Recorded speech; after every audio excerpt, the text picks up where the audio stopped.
No, you're gonna have to play. You have to just stay wide for now.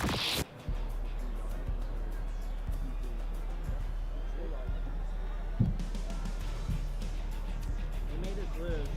You want me to tighten it?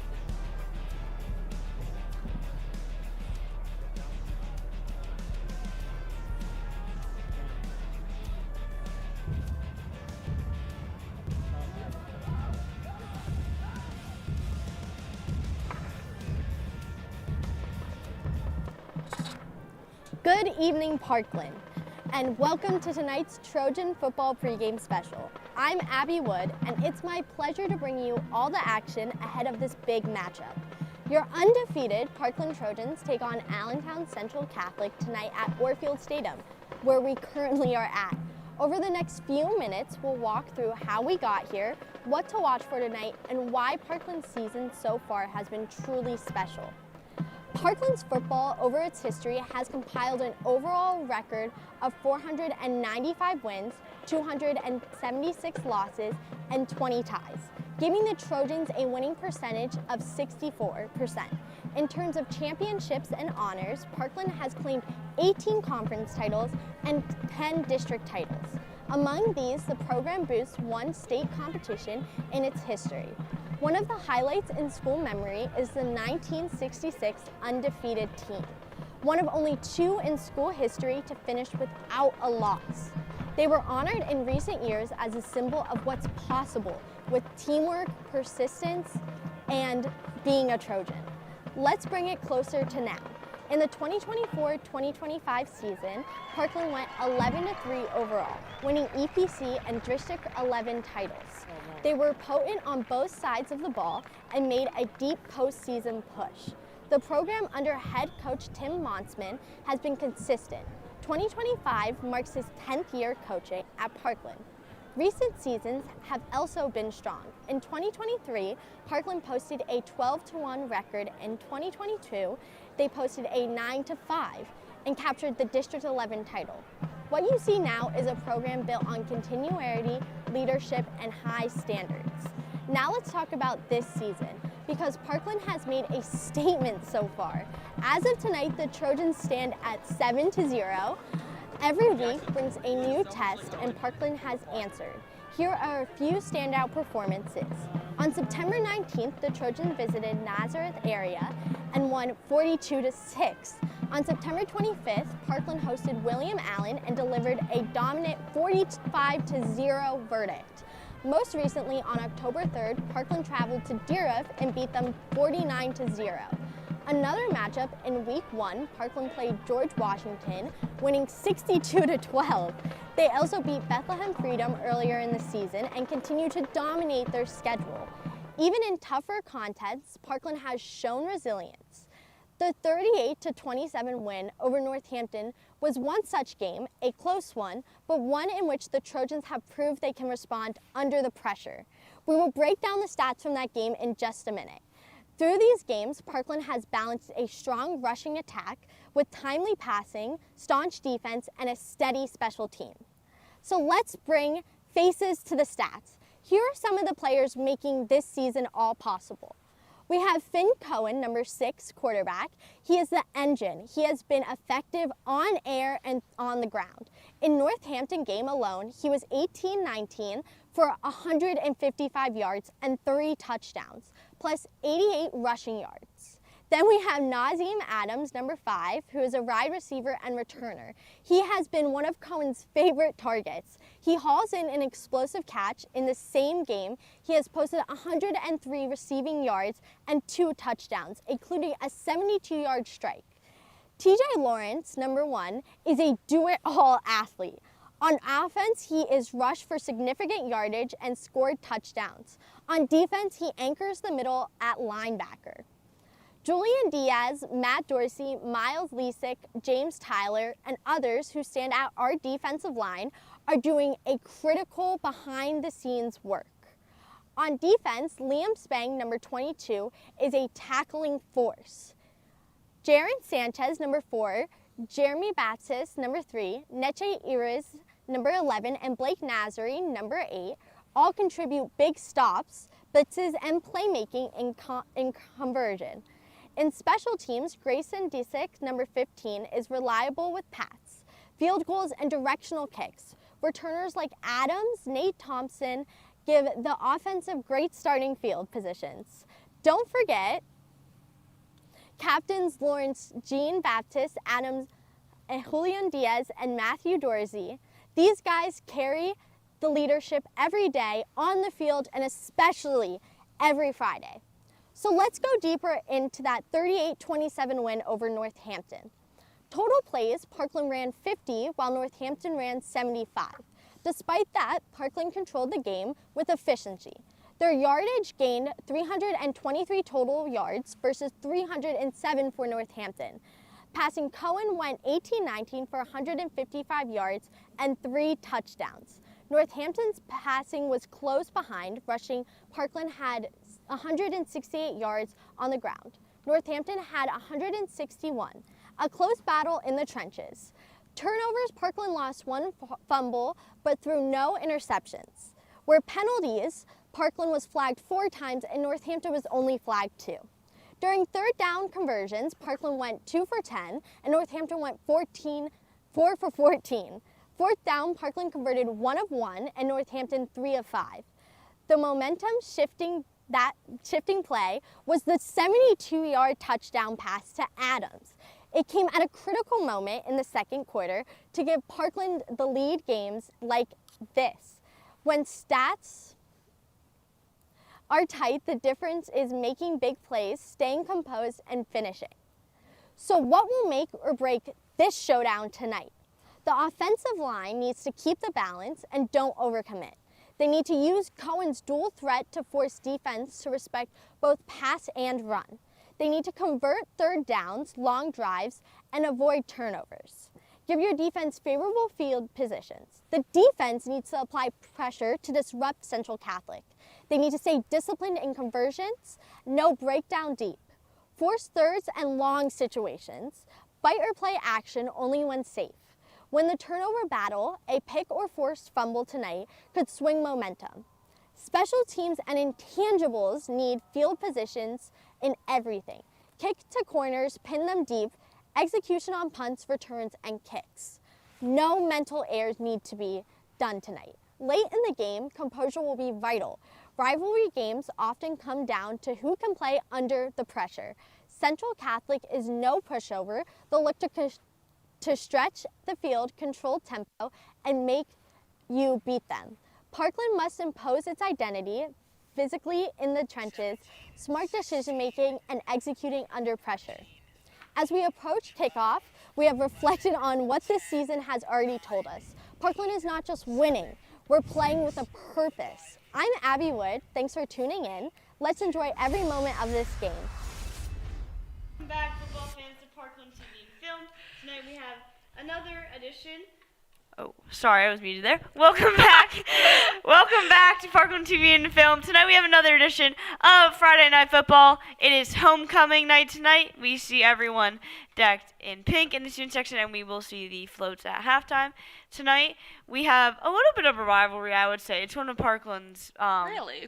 heavier competitors. I wouldn't say that. I would say it's one of Parkland's heavier competitors. It is the Parkland Trojans against the 4-3 Allentown Central Catholic Vikings, right? Vikings, the Vikings? yeah. Okay, so Parkland has had 2, I don't want to say easier games against Allen and Deer the past 2 weeks. Last week, they blew out Deer, and then 2 weeks ago, we were here on Thursday Night Football, watched them blow out Allen on a rainy night. So, again, 2 easy games, so I'll be interested to see how Parkland kind of eases into this game. I'll be interested to see if they're a little rusty. They had 2 easier competitors, so now going against a more competitive team, a bigger team, a faster team, stronger team, how they're going to look tonight. But this is going to be a great environment. Everyone's excited for homecoming tomorrow. I know I am. Yeah. What color's your dress? Are you going tomorrow or no? I'm not. You're not going? I'm going to my oldest brother's football game because it's his senior year. They are playing Muhlenberg, which is interesting because there's a battle of 2 Parkland former quarterbacks, my brother and Luke Spang. He goes to Muhlenberg? I didn't know that. Yes, Luke Fink does go to Anyways. Muhlenberg. So that's where I will be tomorrow. But everyone enjoy homecoming. I'm very interested to see what the float is for Parkland TV and Film. I'm sure Allie knows, but I think we'll leave it to a surprise for everyone to see at halftime. Absolutely. It's great. We spent a lot of time and effort today on it. Shout out to Ainsley Quay and her dad for really helping us out and making sure everything was perfect for tonight, and it's going to be absolutely amazing. I'll also be interested to see the homecoming court. Oh, yes. Also featuring Ainsley Quay. So, another shout out to Ainsley. So, yes, a lot of excitement going on tonight.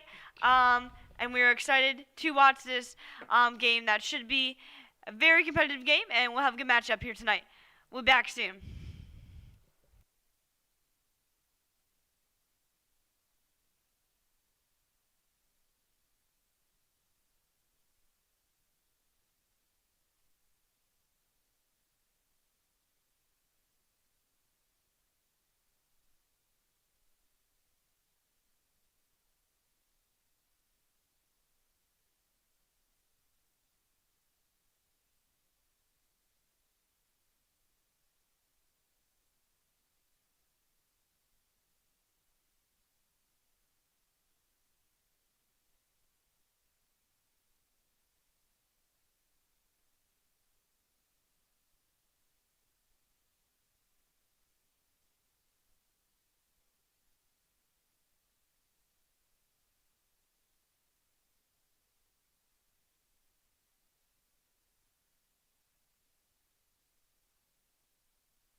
proud to honor America's veterans and those who are currently serving in the military with our Armed Forces Medley, featuring the service songs of the United States Air Force, Army, Coast Guard, Navy, and Marines. If you have served or are currently serving, please stand and be recognized as your service song is played.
It's cool, man. It's cool.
Ladies and gentlemen, please stand if you can and remove your hats as the Parkland Trojan Marching Band plays the Parkland High School alma mater, followed by our national anthem, sung by the Parkland High School Chorale and signed by senior ASL student Gabby Huckmiller.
ready for kickoff here.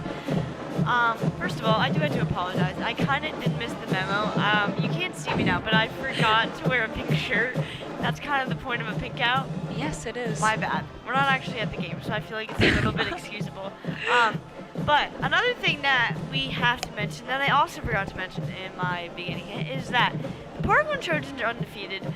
We're on to week, I believe, 7 now, 6, or no, I think I'm not sure 8. how many games we've played. We're around there, but the point is, 6 or Parkland's thriving right now. Parkland is thriving right now.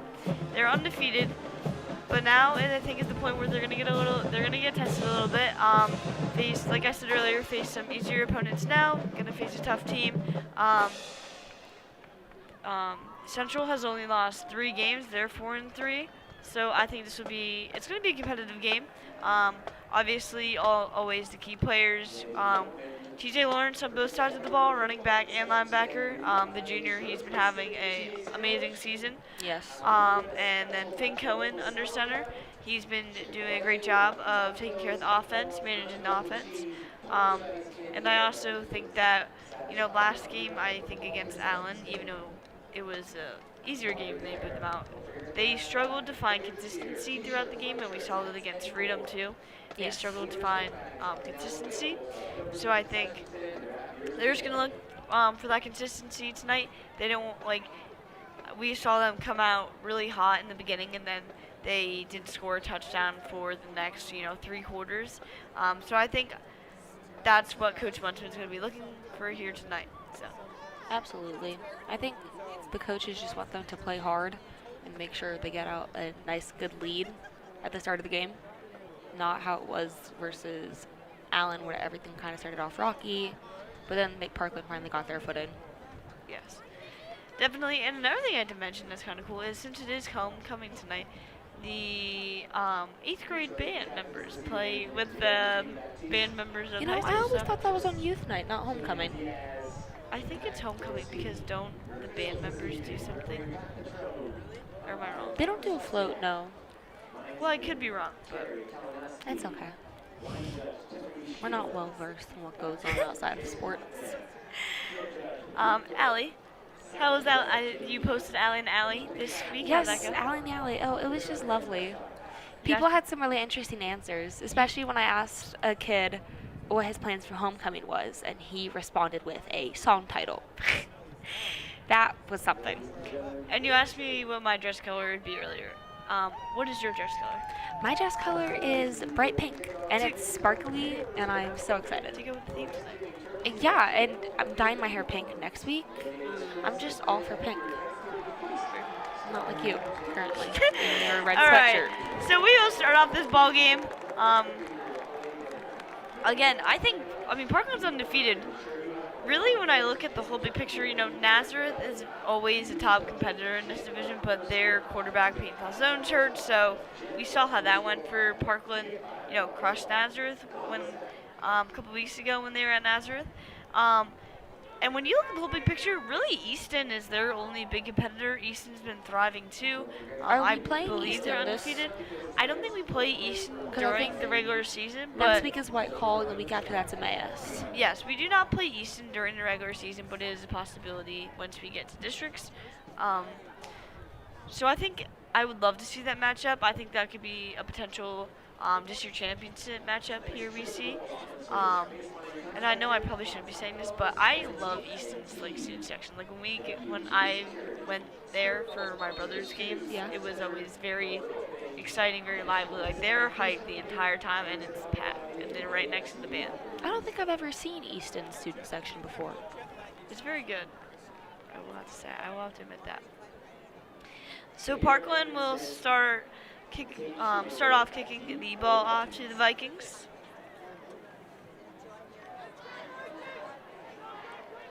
A lot of fans Did here you know tonight. Parkland's kicker is a foreign exchange student? I said this last week. Oh, did you?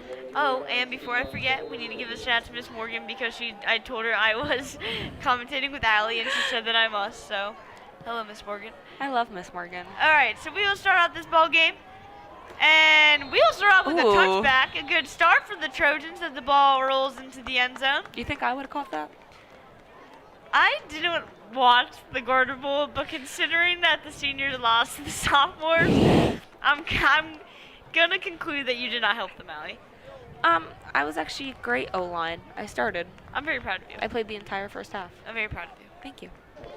And I do have a couple friends on the senior team, so I can't make fun of them too much. Exactly.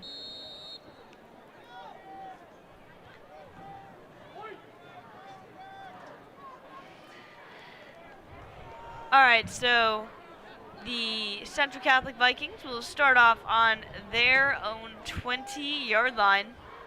Good start for the Trojans to have them backed up. Absolutely it is. They're going to run the ball right away, and the Trojans are all over that, and that is going to go nowhere for the Vikings. What a shame. Oh, well, they gained 1 yard. They did gain 1 yard, So so it is a gain of 1. It will be 2nd and 9. The Vikings also repping some of the pink. Love that.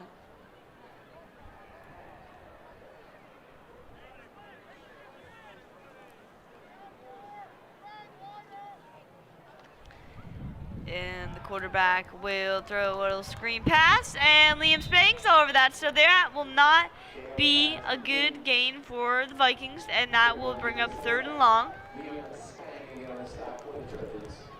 Again, Is good it really job on third the and long defensive if it's collapse. under 10 yards? It's 3rd I and don't, I don't know call if it's that, third and long, but third and long. it's not an ideal situation. Definitely not ideal, but like I feel like 3rd and long would be like 3rd and 15. All right, Allie. Okay.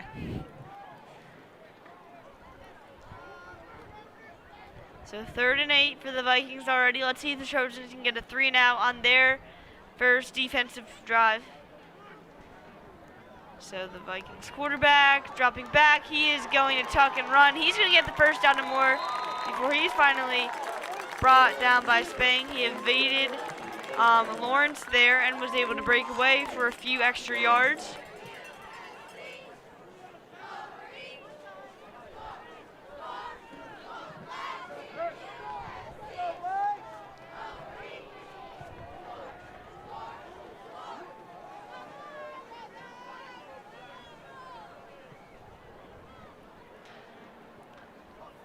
So 1st and 10 for the Vikings. Quick screen pass, and I do believe it hit the ground before the wide receiver was able to take it for some yards, but Nas Adams was all over that.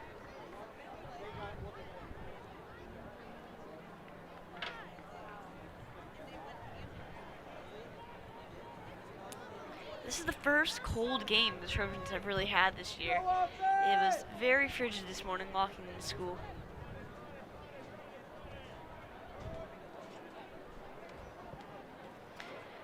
So the Vikings quarterback is Patrick Hill.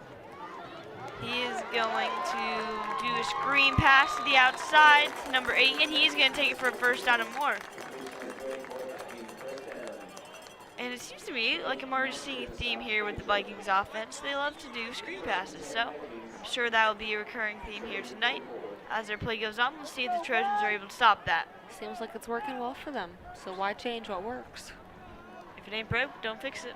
Or no, wait, is that? No, I think. No, it is. If it ain't broke, don't fix it. Okay, sorry to mess that up. So. You see the nice screen pass there. Stands are packed here tonight for the pink out and the homecoming game. Absolutely they are. Parkland pride, man. So Hill is going to motion one of our receivers. He's going to take it himself. He is going to get to the outside, but not for many yards before he's brought down.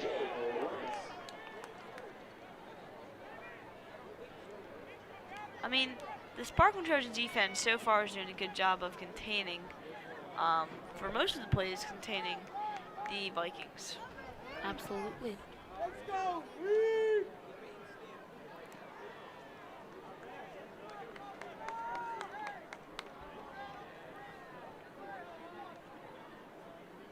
So it will be 2nd and 9. Vikings on their own 43-yard line.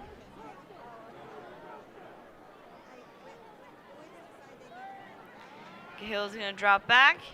He is firing deep, and it is incomplete, but that and I'm a Parkland fan. I'm going to be honest. That looks like pass interference, but there's no flags on the play. I don't know. The Central Catholic player was like motioning for a flag. Yeah, so I think getting pretty angry. I'm going to be honest. I do think Parkland got away with one there. See, he is all over him way before the ball comes.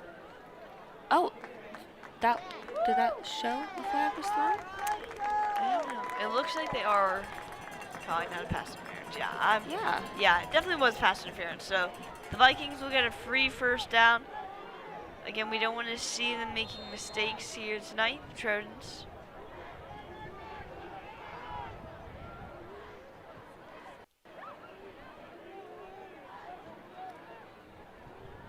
So the Vikings will be on their own 28-yard line, so a big gain for them. Cahill, he is going to be sacked. And the Trojans will get their first sack of the night after a pass interference play. No wiggle room there for Cahill. And the refs are conversing. Did something happen? I don't think so. I think they're just trying to figure out where to spot the ball. Are they moving them up? Great They're moving play. them up. They just called another flag on Parkland. So Parkland already with their second penalty. Again, these are mistakes that we don't want to see. The Trojans make this game Not at all. if they want to come out with This a is W. rough.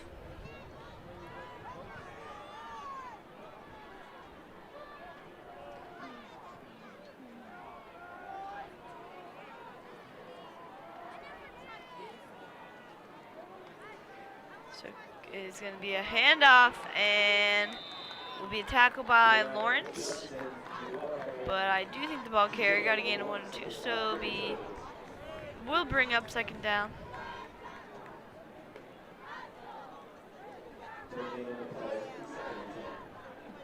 Second and 10.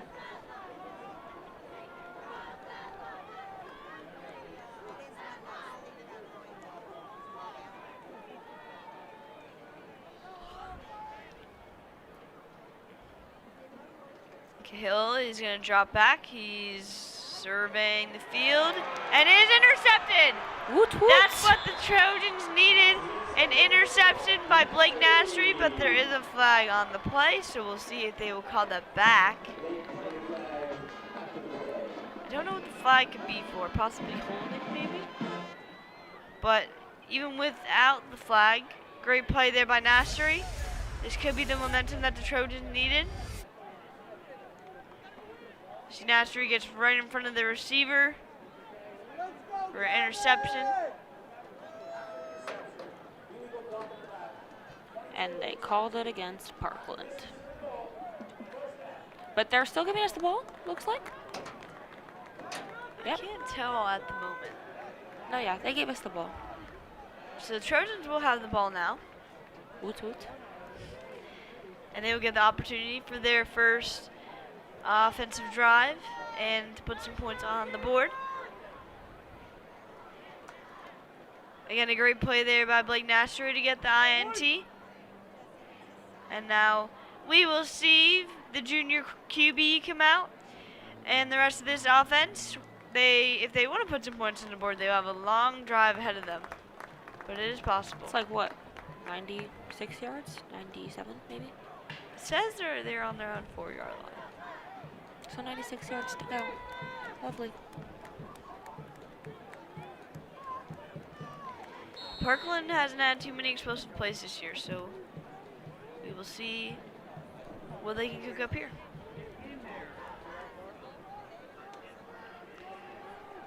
Cohen in the backfield with Lawrence. Cohen's going to hand it off to Lawrence. Lawrence is going to get the first down. Give them a little bit of breathing room there in the backfield.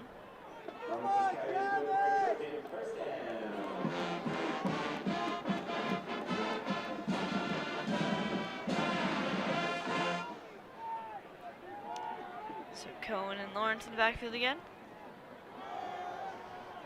And Lawrence got the ball again, but this time he's tripped up and we'll get a gain of about a yard or maybe nothing there. Doesn't look like anything, Tegan. Oh, loss of Actually, 2, lost 2 yards, actually. so I was wrong on both.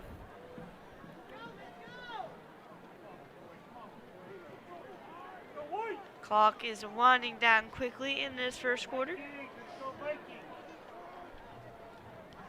2nd and 12 on the Trojans' own 14-yard line. Cohen is going to motion, J.J. Brader. He's going to motion Lawrence out of the backfield. He is going to roll out, throw it to Lawrence right away, and Lawrence will get the first down. I believe he got the first down. Maybe not. Oh, no, they're saying it's only 3rd down. He is just shy of the first down. 3rd and 2. 3rd and 2 for the Trojans. They should tush push this. No. We tush pushed a lot at Garter Bowl. Liam Spang with the handoff. It looks like he will get the first down. Really? He looks kind of short to me. The Eagles did lose last night. The Eagles did lose last night. And you know where else they lost? To the Broncos on Sunday. Who would have thought that would have happened? Yeah, it was not a good. Oh, it is a first down. Last night. Yeah, I was right. Not a good night last night for Philly sports fans.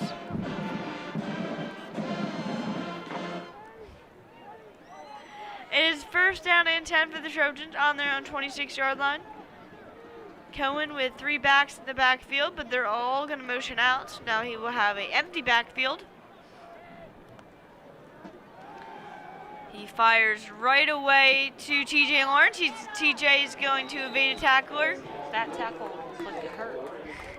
It does. It definitely did. But he was able to get some extra yards there, so it didn't work.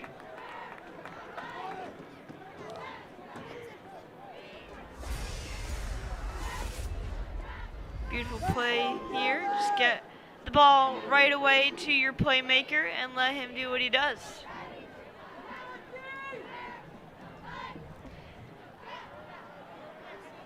So now it is Cohen and Lawrence in the backfield.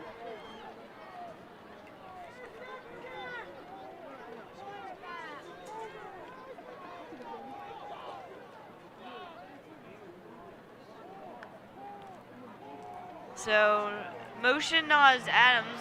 Adams will get a good amount of yards here on that play. Nice little scamper.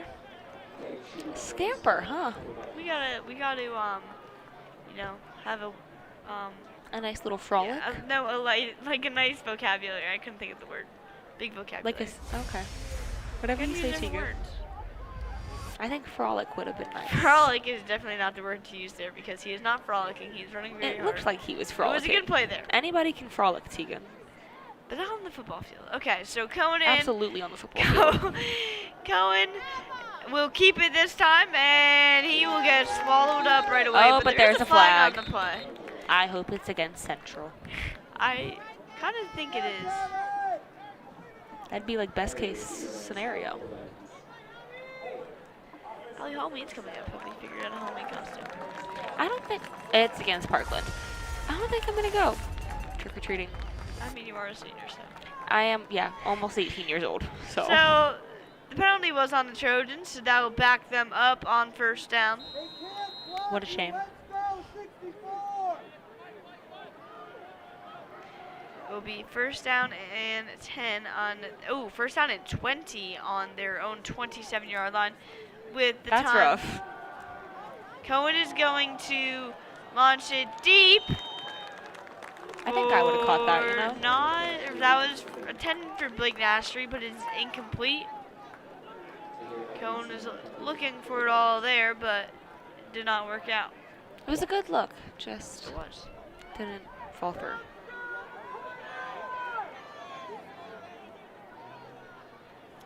So now the Trojans will have to overcome 2nd and 20.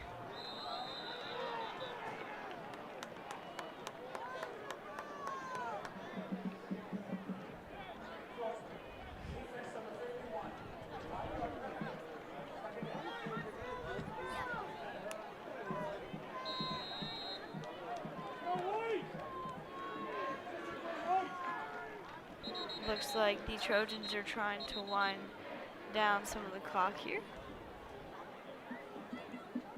There's some confusion on this play. There's a lot of confusion, especially from me. From you? From me, yeah. I'm very confused on what's happening right now. But you're a Garter Bowl star, so you should. I am a Garter Bowl star, but I don't know why they're conversing. I'd love to know. Let's go defense! The ref looks like he's calling something, potentially. So while we're in this little break, Yeah.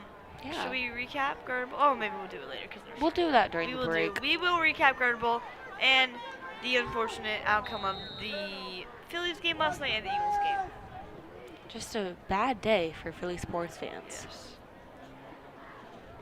So 2nd and 15. Cohen is going to keep it. He is going to fire, and that is J.J. Brader. Brader will be, he is right at the first yard line, or It looks like they got a first down. And they're going to give it to them. I thought he was just shy of it, but Oh, Cohen's I going thought to hand they it were off about to, right like, away push to it. Lawrence. But Lawrence has nowhere to go there, and the Vikings are all over him.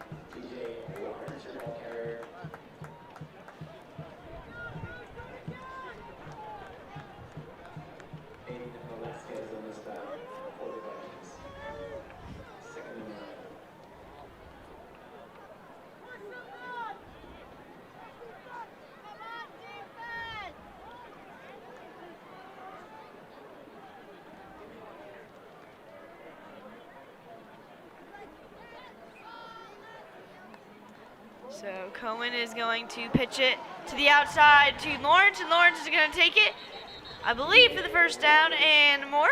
See, that's what I like those plays where you can just give it to your ball carrier, let them make a play on the outside. It's quick, and they usually, almost every time I've seen they've done that, it spreads the ball out, it works. I think it's better when they run to the outside. I really don't like it when they run to the middle because, like, why are you Everyone's running there. to the middle? Everybody is there.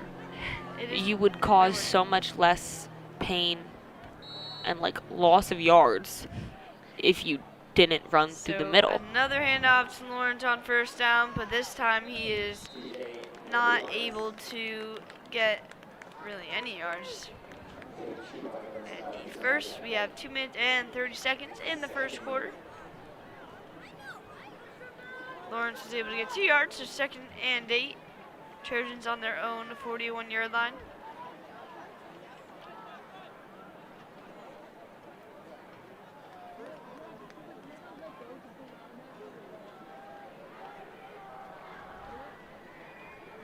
Cohen's going to motion Brader. He's going to take the snap.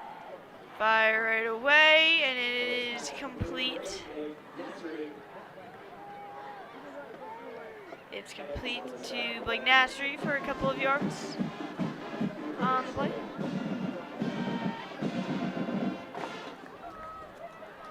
That was a 7-yard pickup. It will bring up 3rd and 1.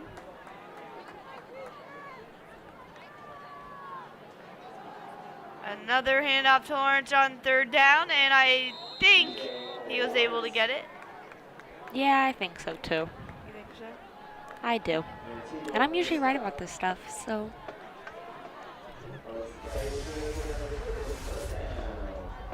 Great powerful run there by Lawrence, powering through the line.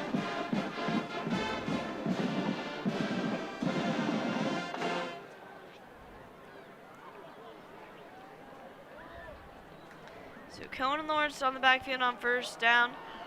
Lawrence is going to fake, and he is going to fire it right away to Blake Nassery for the first down. So Cohen and Nassery, They seem like connected they're for a working couple very plays well here, together yeah. tonight. They've connected for many plays so far in this ball game. And Lawrence is going to take the direct snap for the Wildcat. But that's what the play's called. I'm gonna be honest, I did not hear what you said beforehand. It kind of sounded like Wildcat, like It is High Wildcat. School Wildcat. Musical. Do I need to It start? was Disney Day this week. It was. Do I need to start singing that for you? I think we're all good. I think the fans want to hear it. So 30 seconds left in this first quarter. Parkland knocking on Central's door. Cohen is going to fake the handoff. He's going to roll out, and it will be through the fingers of the wide receiver. That was number 4, Jaron Sanchez, I believe, the intended receiver. And that will bring up a 3rd and 5 with 14 seconds left in this first quarter. Parkland on the 10-yard line. I'm shocked there's still no score yet. It was very fast first quarter. I feel like both teams I don't ran the feel ball like a lot. it. You I don't feel feel like I feel like this has been like normal paced, you know?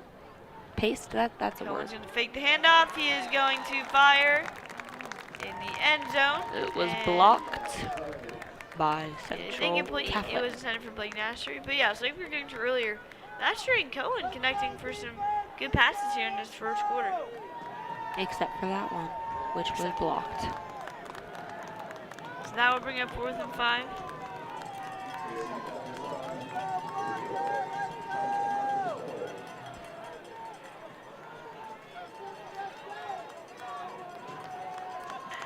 All right, so that will bring out the field goal kicker on 4th and 5.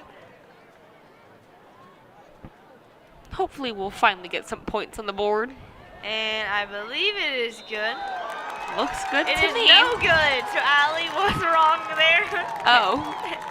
It is no good. So Central will get the ball back on their own 10-yard line. And the score in this first quarter will be 0-0 with 6 seconds left in the first. Parkland, I mean, they had a 91-yard drive there, and they just couldn't punch it in at the end. They started on their own 4-yard line.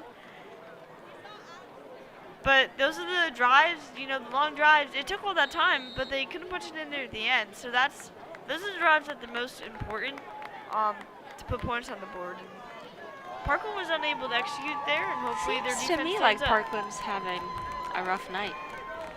I mean, I think it's a little too early to call it that, but Rough first quarter? yes. There we go. So now the Vikings will come back out with 6 minutes remaining. Maybe just run one play here. 6 seconds, not minutes. I We said 6 apologize for seconds. that. Did I say minutes? You did say minutes. That's okay though. So now they just have 0.8 seconds remaining. It will be 2nd and 10.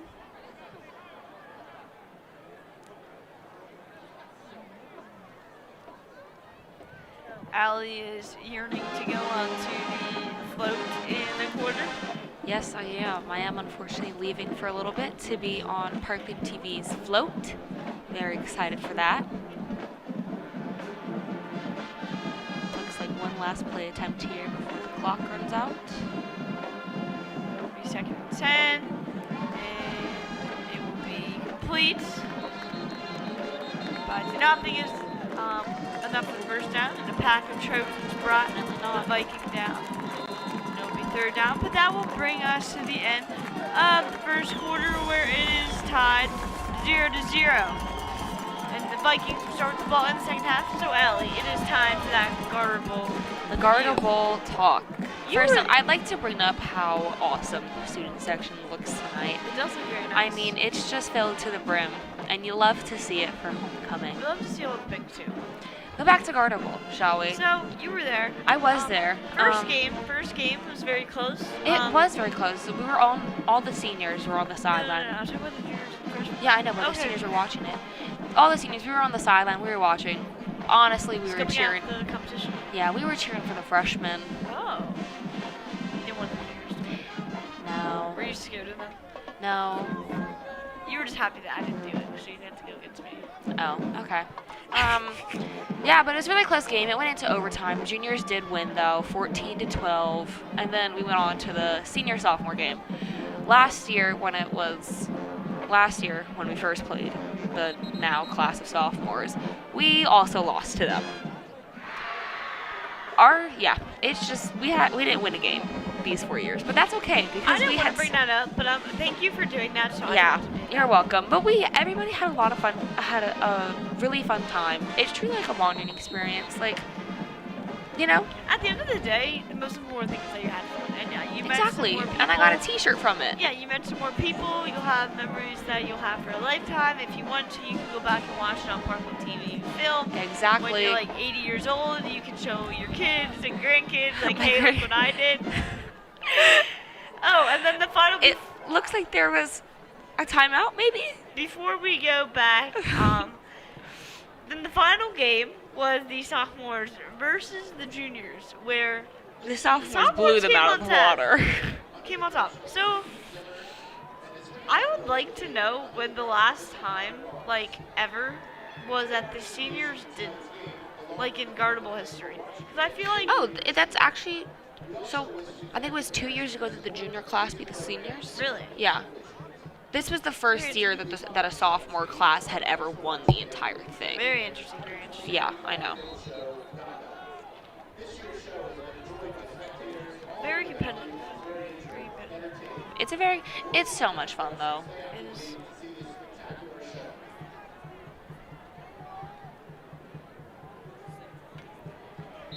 Alright, so we will get back to the game now after having a little guardable chat on homecoming week. It is 3rd and 3 for the Vikings to start off this 4th quarter.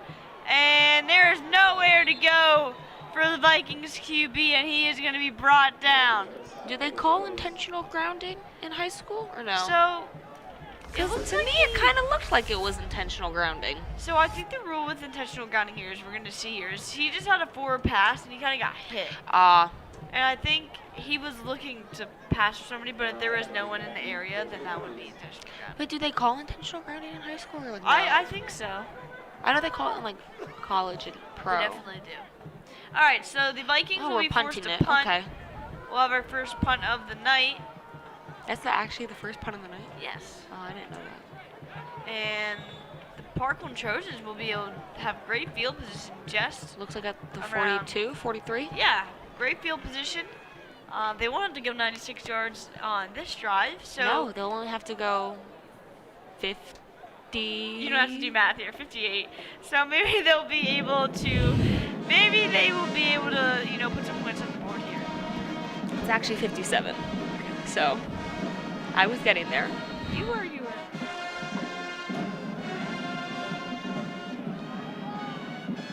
So Parkland, again, a little inconsistent on the first drive. They had some good plays in the first drive, and then some plays that the Vikings were able to shut down right away. So we also saw Finn Cohn and Blake Nassery connect on multiple plays in the first drive. So we'll see if that happens again on this drive. Again, Parkland held the Vikings from a first touchdown from an interception from Nassery. So Cohen's going to keep it on this play. He will get a few yards, but then is brought down.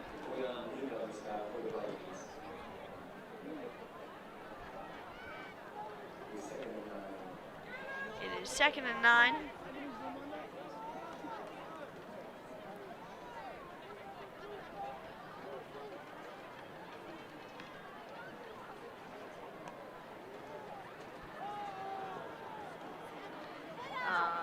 Giving it to And go! Lawrence is going to take it to the outside.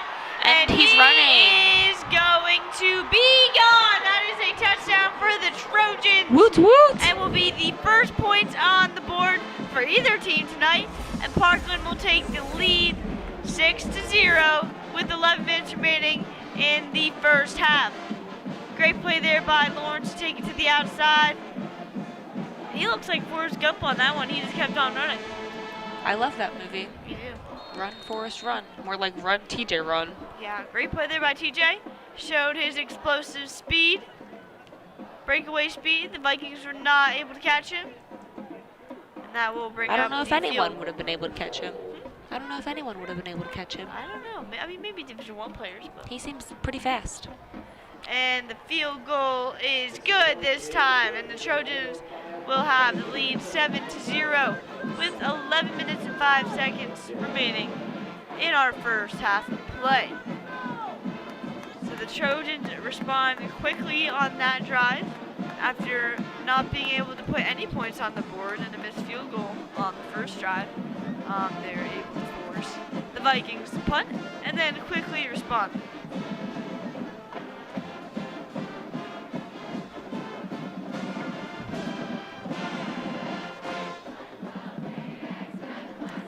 So now, again, we've mentioned this, I think, but we have the sad night for the Philly sports fans listening. So, I mean, not a sad night for me. I was locked in on homework, so I honestly did not really watch either of the games. But I did see that the Eagles got their butts whooped by the Giants and Kansas. Especially Jackson Dart. I didn't see the full game, but I know that Jackson Dart was named starter for the first time. I think He was second start. second start.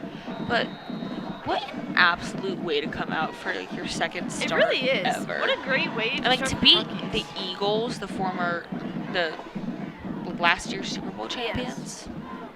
You are and right, a- Allie. Great way to start off your career.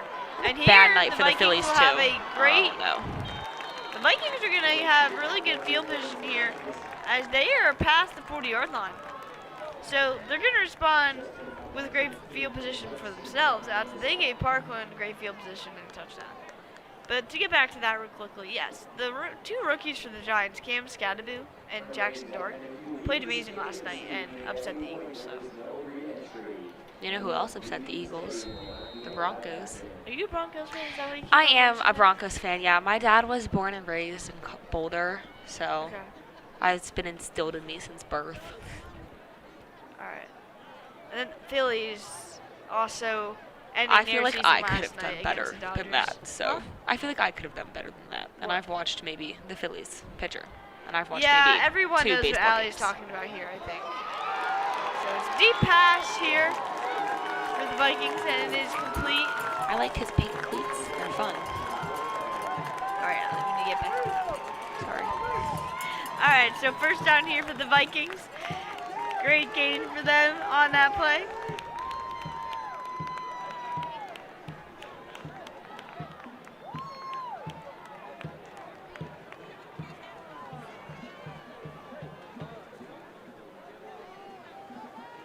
The Vikings on their own 37-yard line here. First and 10. It will be a handoff to the Vikings ball carrier, but he doesn't have much room to go there, and a pack of Trojans take him down.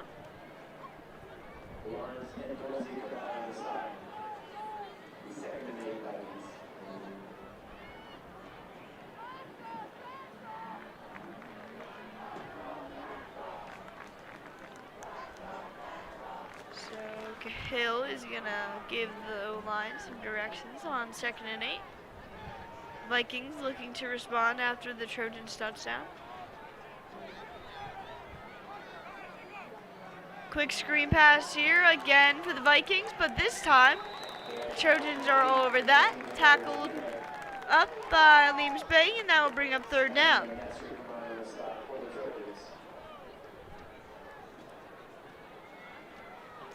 Third and 4 here for the Trojans.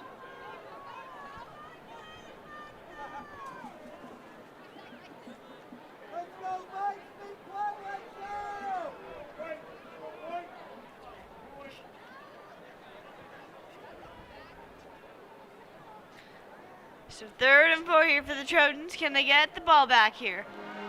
Cahill firing, he steps through, and it is incomplete. Blake Nasser was a little tripped up there. Surprised they didn't call, any flag on that. I think they were both tripped up. Yeah, they were. So that will bring up 4th down. The Vikings, and it'll be decision time for them. I'll let them go for it. I would like, well, it's 3rd and 4. It's not 4th and anything. No. I hope they go for it on 4th. I'm a big fan of going for it on 4th, actually. I think every team should be required to go for it on 4th. And So we gave it looks them. like there's a penalty on that play because give the Vikings the 1st down. Squad what? They're giving the Vikings the 1st down, so that will give Central a 1st down on 10 on their own 16-yard line. They're looking to respond to the Trojans' touchdown. Again, TJ Lawrence with a explosive run for the touchdown.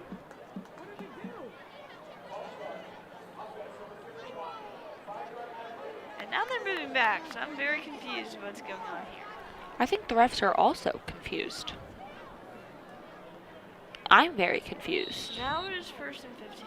But I'm pretty much always confused, so it's not a new thing.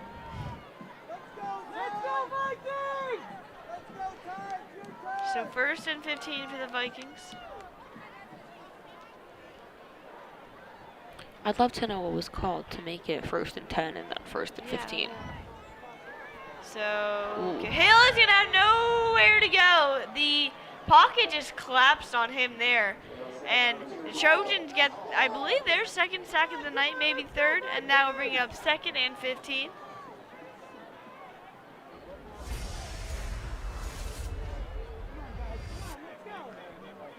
Let's go! Hold the lines! Let's go, time!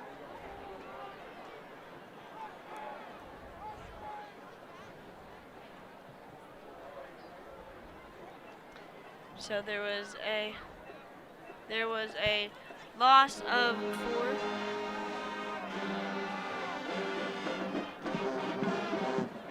Loss of 5 yards on that play. And Cahill is going to fire for the end zone, and it is incomplete.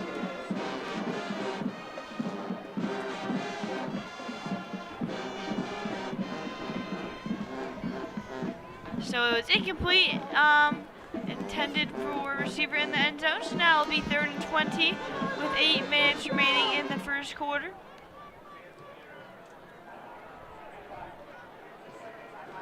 And now we will have a central timeout.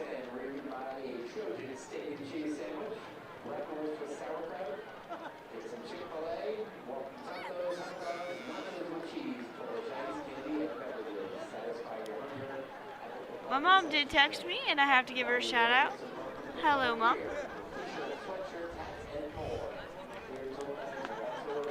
Allie did leave me now. She went to go on to the Parkland TV Film float at halftime. So we will be looking for Allie at halftime, see where she is.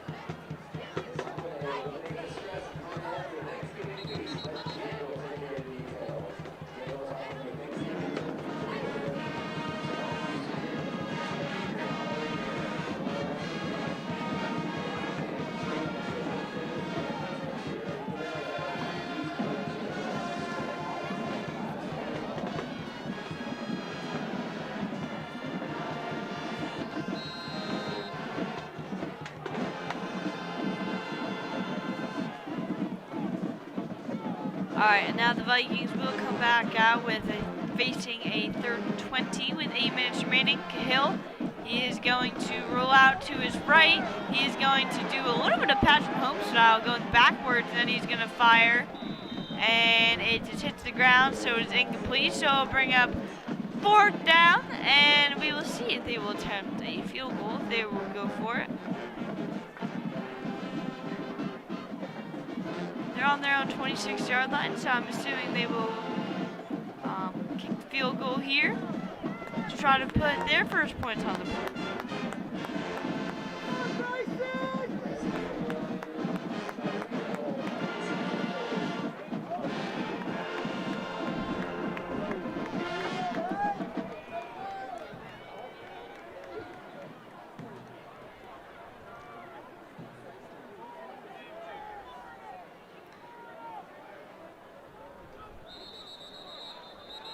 And there is a flag on the play before the kick.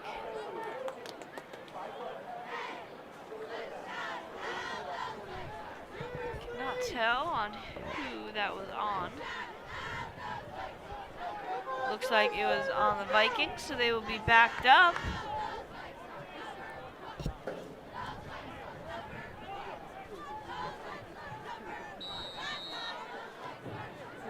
And now, because of the penalty, it looks like the Vikings are going for it on 4th down. So the Trojans with a chance to turn over on downs here.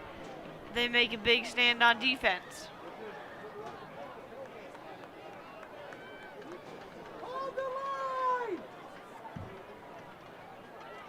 Hill, and he will punt here, do a little squib punt, and it will roll in the end zone, and the Trojans will start their 3rd drive of the night on their own 20-yard line.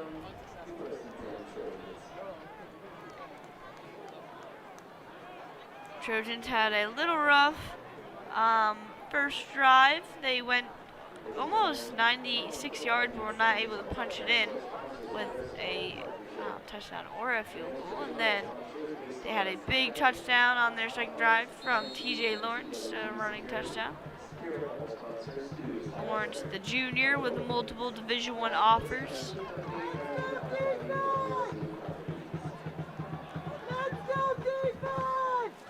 So Cohen with 3 running backs in the backfield. He is going to hand it off to Liam Spang, and Spang is going to get some yards after the initial tackle. So Spang having a nice run on that play.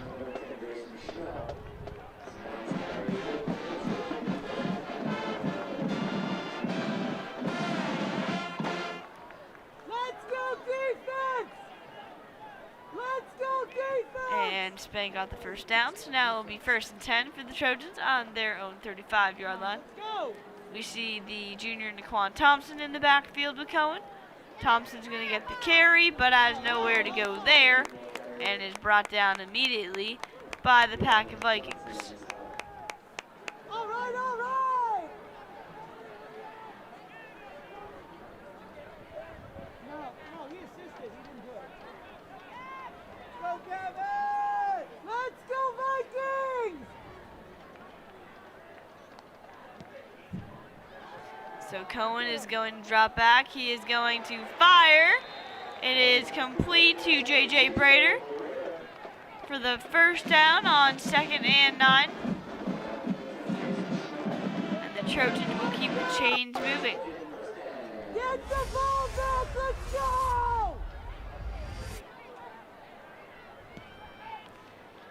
So Cohen in the backfield with Thompson.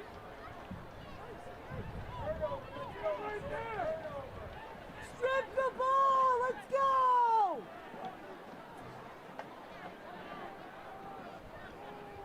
He's going to motion Jude Roosh. Cohen's going to hand it off to Thompson. Thompson's going to get a few yards here and break through the initial tackle. Powerful run there by Thompson, the speedster.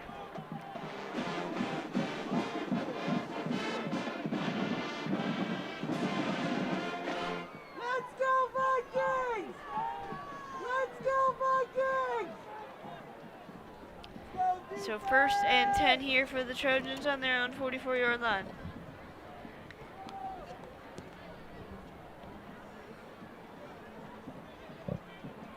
Get in there! Let's go! 6 minutes remaining in the first half of play. Trojans up 7-0. Another handout to Thompson. And Thompson's going to break through, but he's going to fumble the ball at the end of the play. I don't know if they're going to say he was down prior to fumbling, but for the moment, it actually does look like the Vikings were able to recover.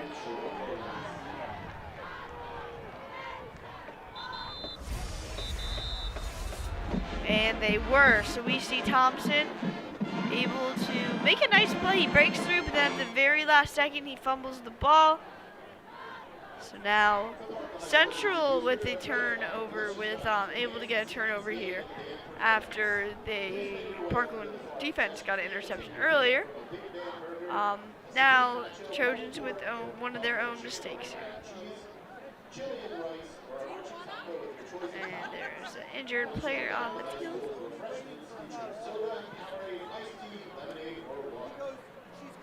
We also have more drinks tonight featuring coffee, tea, and hot chocolate. The Parkland High School Music Boosters wishes to thank all of our members and sponsors for their generous support of the marching band this season. A special thank you goes to our red sponsors, Shader Landscaping and Jack Sludge.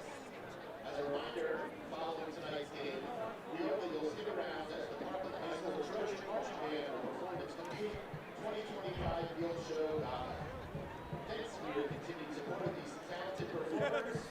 Go Trojans.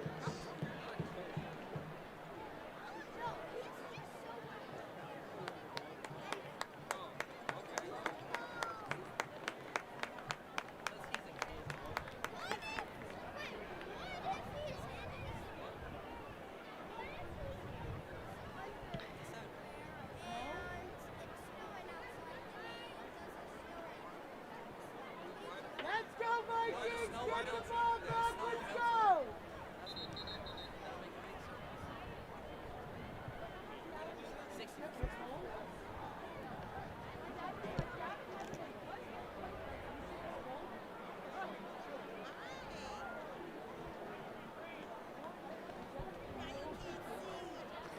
Alright, so we will return to play.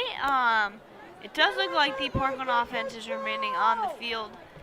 So there was no turnover. My apologies.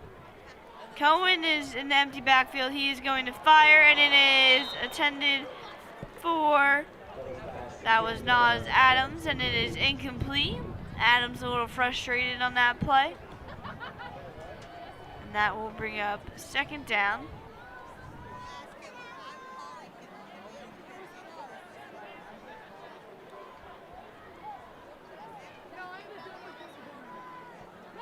So Cohen with 3 backs in the backfield with him.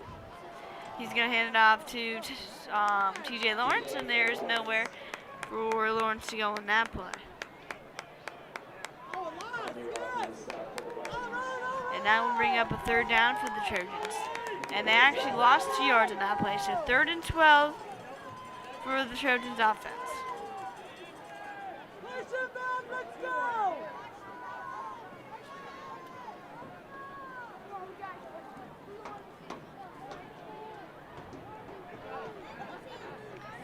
Cohen is going to fake the handoff. He is going to fire, and it is incomplete. Attended for J.J. Brader.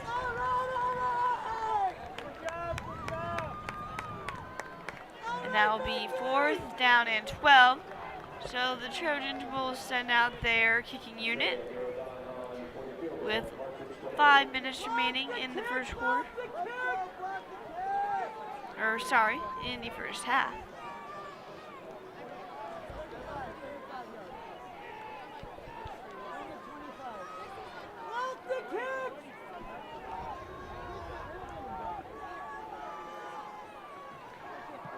And the kick and the field goal is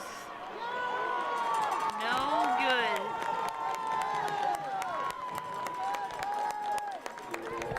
The kick is no good. It looks good, but the Trojans will end up with nothing to show for on that drive, and it will be 7-0 with 4 minutes and 45 seconds left in the first half.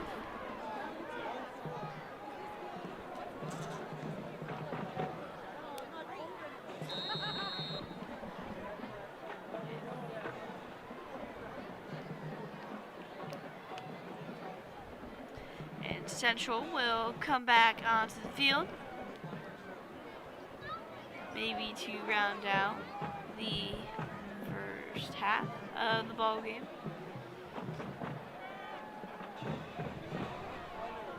And there is nowhere to go on that play.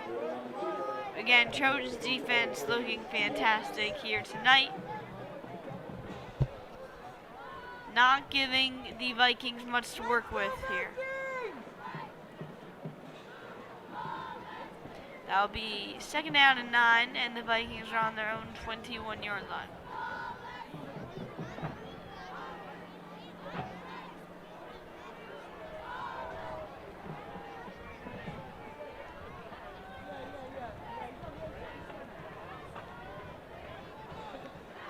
So 2nd and 9. Hold the line! Cahill is going to hand it off, and it looks like they're short of the first down.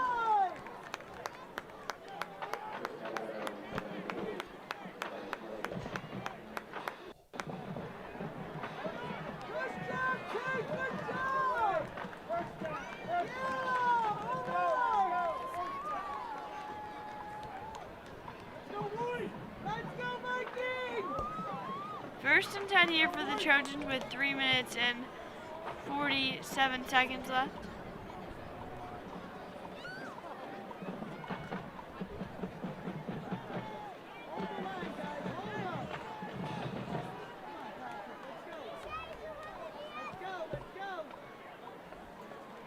Hill is going to hand it off. But again, the Trojans defense all over it. Trojans defense, I can't emphasize this enough, looking amazing here tonight. Not giving the Vikings any room to work with. And it almost, we can hope that they will shut out the Vikings offense in the first half.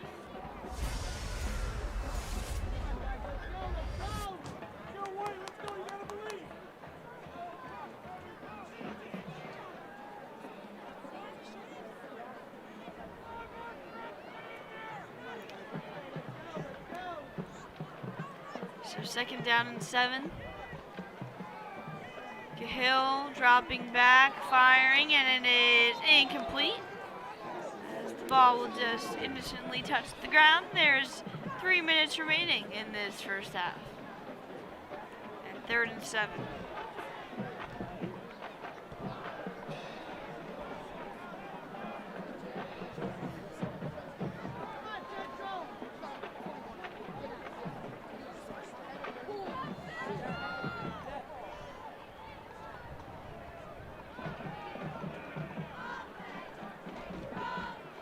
Hill is going to drop back. He's going to fire.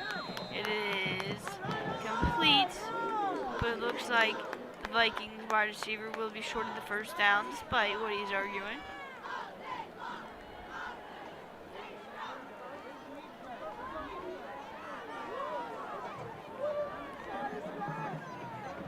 And it will bring up 3rd and 4th and 1.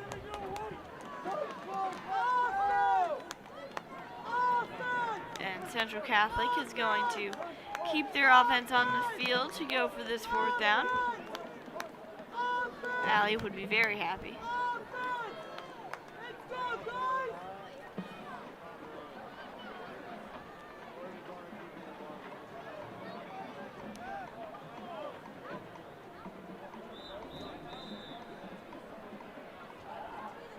And the clock winding down here. Looks like they're trying to throw them off sides, but had no luck doing so.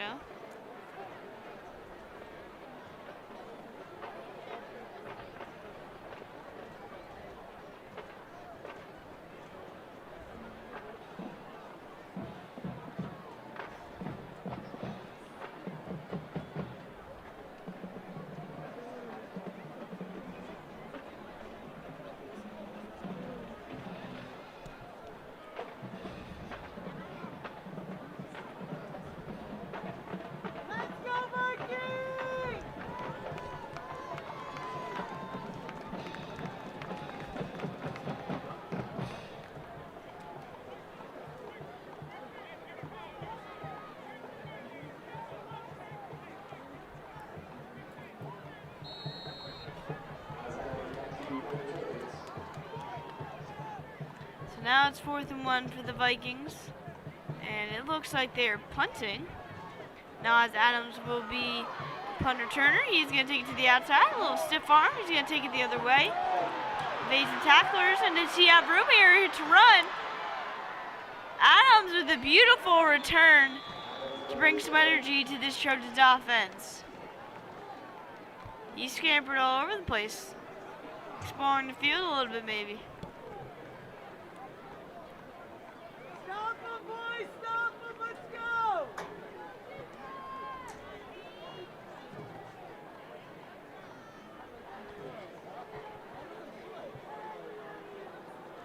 So the Trojans here will have one last opportunity to put some points on the board before they head back into the locker room. Cohen drops back. He is going to fire deep downfield for Nastry, but it is incomplete. Almost looks like pass interference on that play. Central Catholic defender very excited about his stop.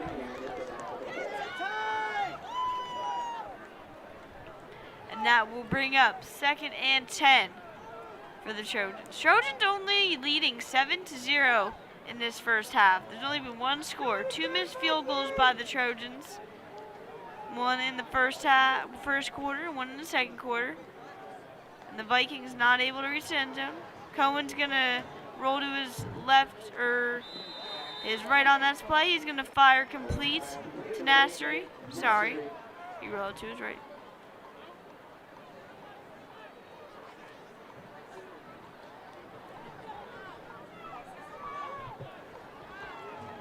And that will be good for the first down. So again, Nassery and Cohen really connecting here tonight on various plays. Cohen throwing it to TJ Lawrence on the little screen pass. And he is to the outside. And will be good enough for the first down. Or no, sorry, not good enough for the first down. Shy of the first down. Or maybe he is good enough for the first down. Yes, he did get the first down.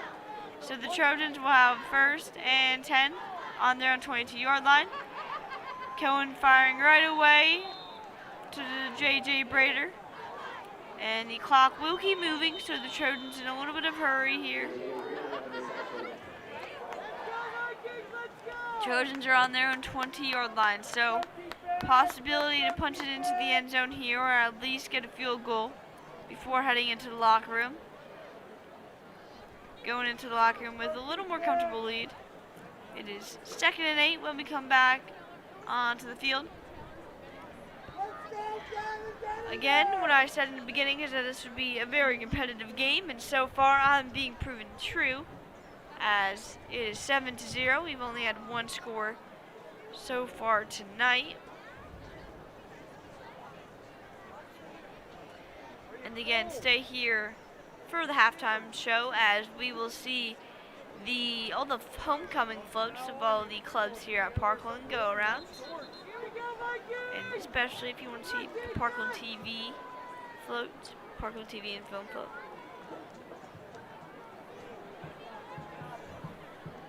I believe the theme for the homecoming floats this year is Under the Sea. So Cohen in the backfield of Thompson. Cohen is going to keep it himself. And he is going to be sacked, so that will bring up 3rd down. But it will stop the clock, so a minute left for the Trojans.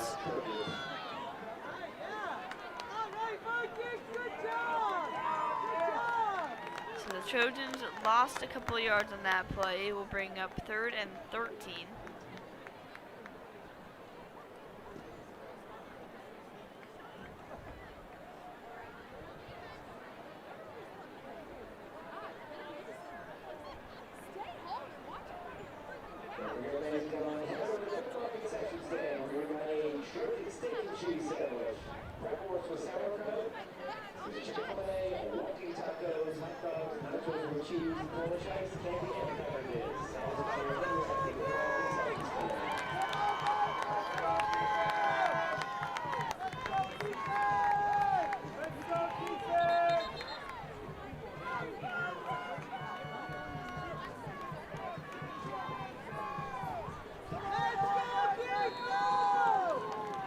So 3rd and 13 here for Parkland Trojans against the Vikings. Cohen's going to drop back. He is going to fire complete to J.J. Brader. Brader's going to break a tackle. He's going to get a few extra yards. The clock is winding down. Big hit there by the Vikings defender. The Trojans are short of the first down, and it looks like they're keeping their offense on the field.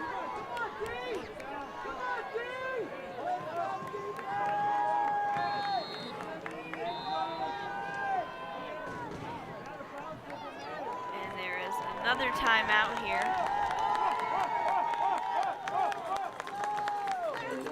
Both teams' defenses standing very stern here in the first half. Again, very low scoring game. Parkland only up 1 touchdown. Really anybody's ball game here.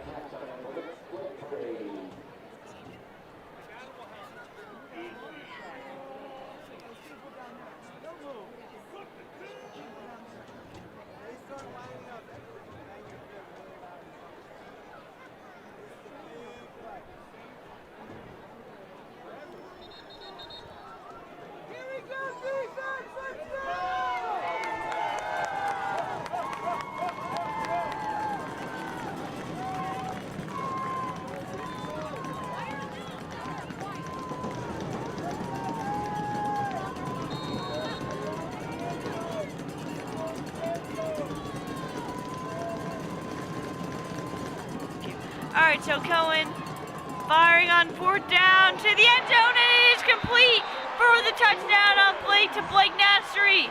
What a play from Cohen to Nassery on 4th and 13. Cohen steps up in the pocket, finds his receiver in the end zone for the TD.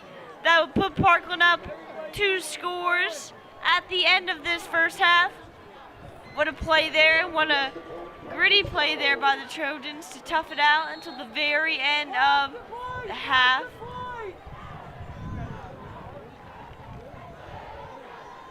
They have missed 2 field goals here tonight, so let's see if they can put it in here, take the 14-0 lead. And it is, again, no good. So the Trojans definitely got a problem here. 3 missed field goals tonight. Parkland will only be up 13-0 going into the locker room. Still 33 seconds left in this first quarter. Or first half, excuse me.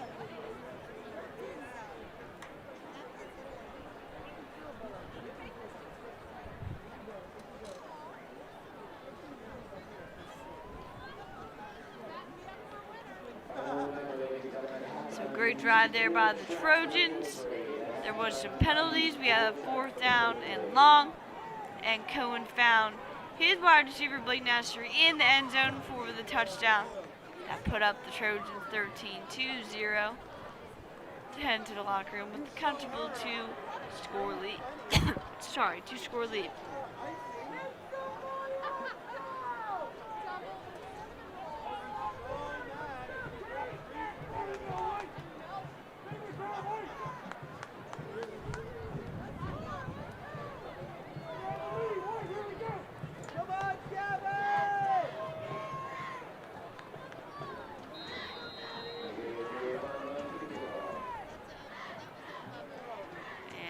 Kickoff.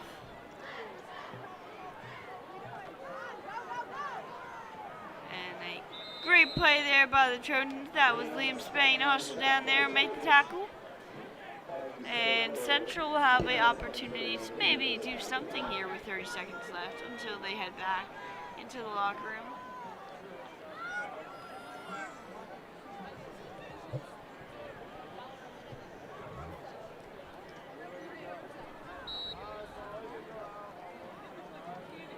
It looks like they will just kneel it out to end the first half.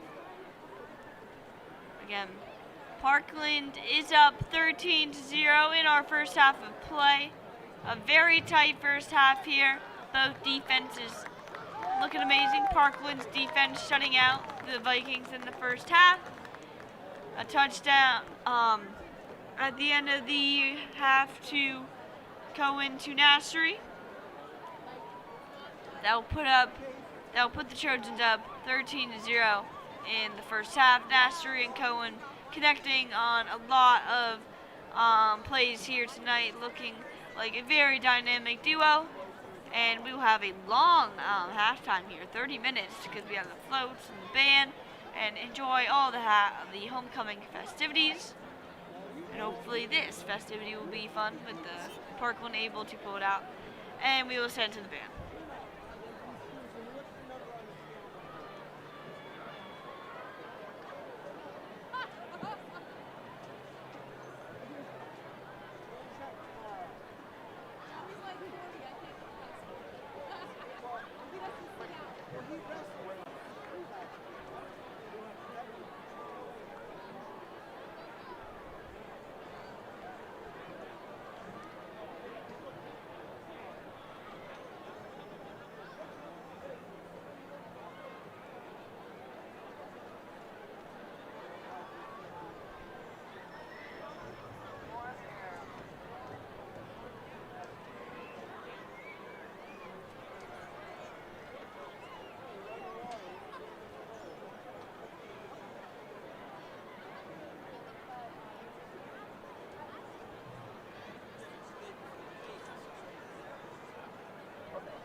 American singer, songwriter, and actress, Lady Gaga.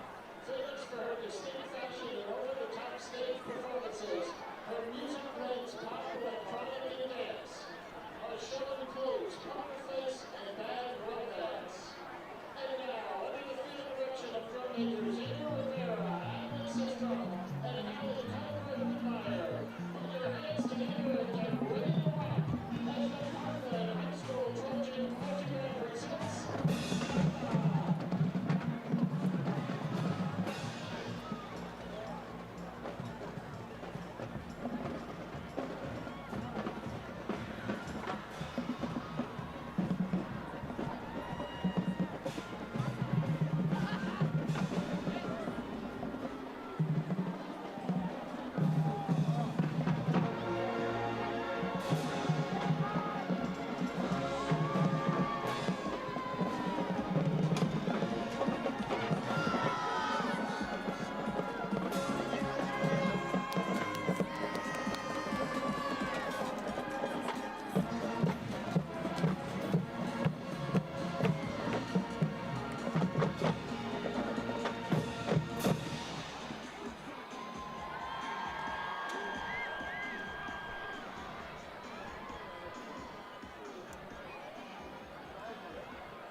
Ladies and gentlemen, your Parkland High School Trojan marching band.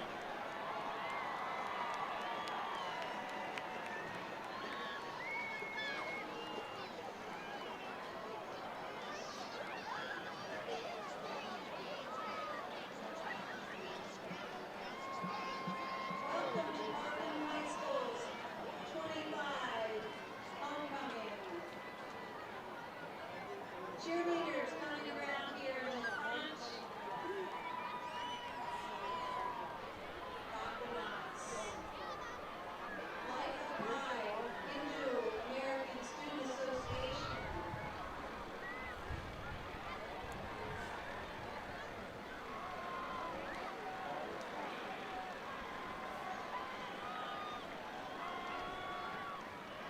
ASA winning Best Performance. Congratulations, ASA.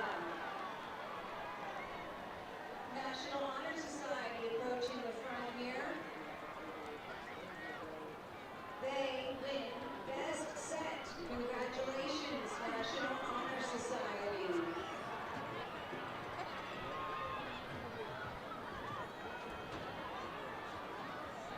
Parkland TV Film. Winning number 3 overall. Congratulations to Parkland TV and Film.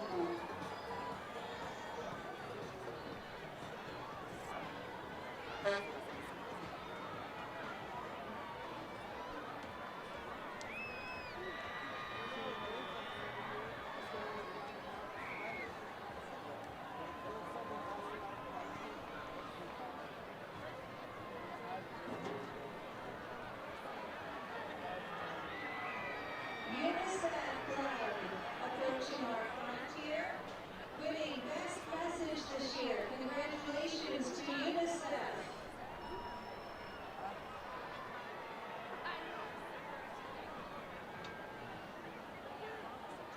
The Art Club is now approaching.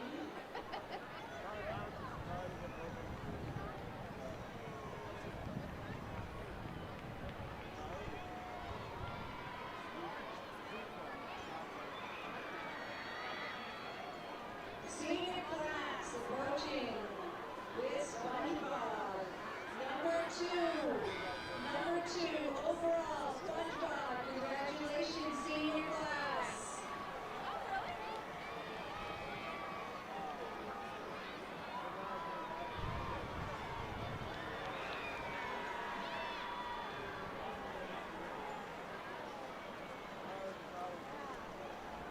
The Pals Club coming up front here with Baby Shark. Congratulations to the Pals Club for winning Best Lesson. Great job, Pals.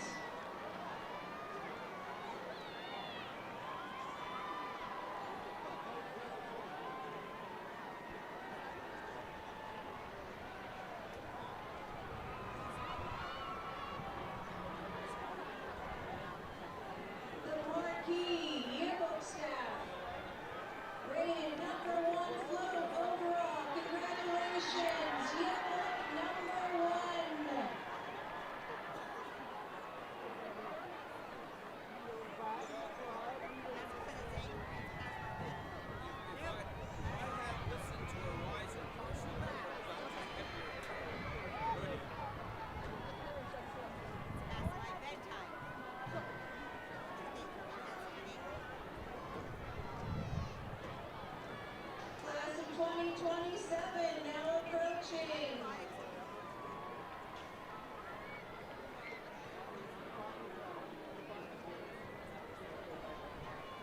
The classes of 2028 and 2029 with Moana.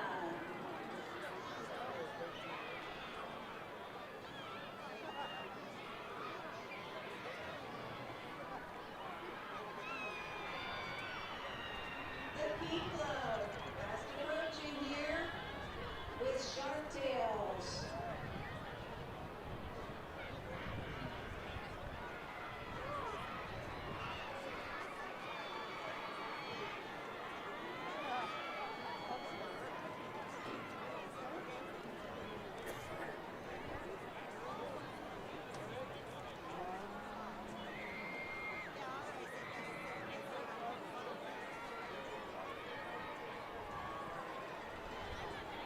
Key Club approaching the front here.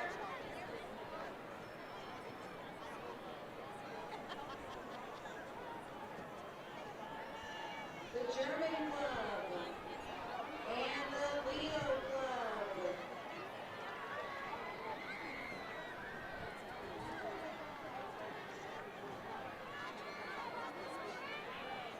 The Interact Club here with Stop the Bus. Congratulations, they have collected 8,840 items. Food items collected by the Parkland community for the Parkland community.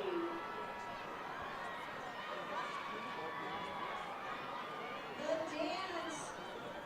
Girls, you won the best costumes. Congratulations to the dance team.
And we are back for the second half of this battle between the Parkland Trojans and the Central Catholic Vikings. Parkland is leading 13-0 through the first half, and it's a tight game, so we'll see how this second half plays out. Parkland will start with the ball, but Parkland scored 2 touchdowns. Finn Cohen connected with Blake Nassery on the second touchdown. They connected multiple times throughout the entire game. And a squib kick on the first play. Anyway, so a very tight game, but Parkland shutting out Central Catholic in the first half. So Parkland defense looking very stout in the first half, and we'll see if that trend continues here in our last half of the ball game. If you were here to watch some of the floats, you saw the Parkland TV Jaws float. I thought it was very cool. Alright, and Parkland will start on their own 37-yard line. 1st and 10. Cohen in the backfield with Lawrence. He's going to pitch to Lawrence, and Lawrence is going to take speed that he has and take it to the outside for some yards. Again, it is a pink out tonight. Pack stands here for the homecoming game. Allie will be back to join me. She's on her way back from the stadium. She was on the float.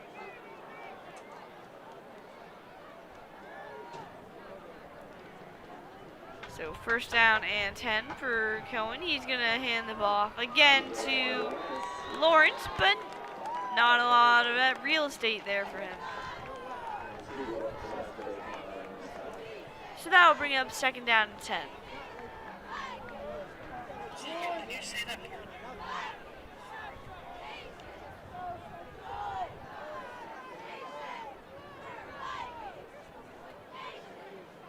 Parkland TV float won 3rd overall in the competitions between the clubs for the best float.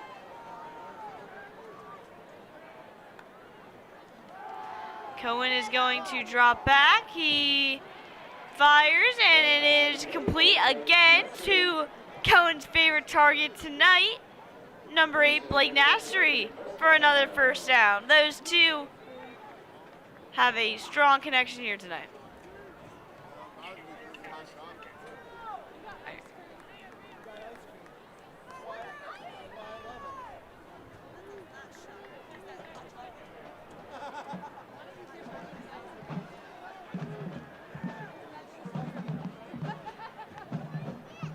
So handoff to Nas Adams, and Adams won't be able to get a lot of yards. And look, he's back with us now. Allie, how was float? How was the float? Oh, it was just so much fun. We were playing a lot of really hype music. Very fun with that big speaker. With our big speaker, yeah. Jordan was actually on the beat pad making beats for us. All right, Cohen under center.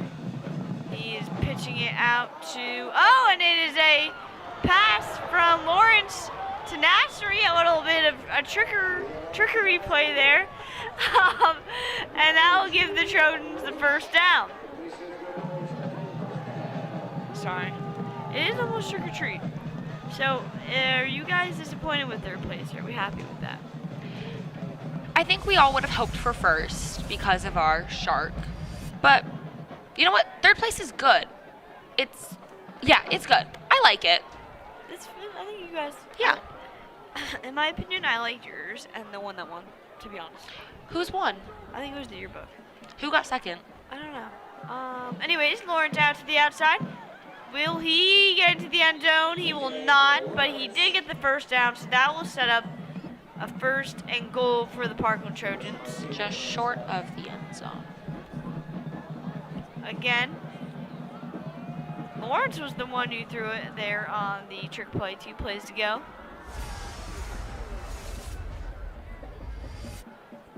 It is now 2nd and 2.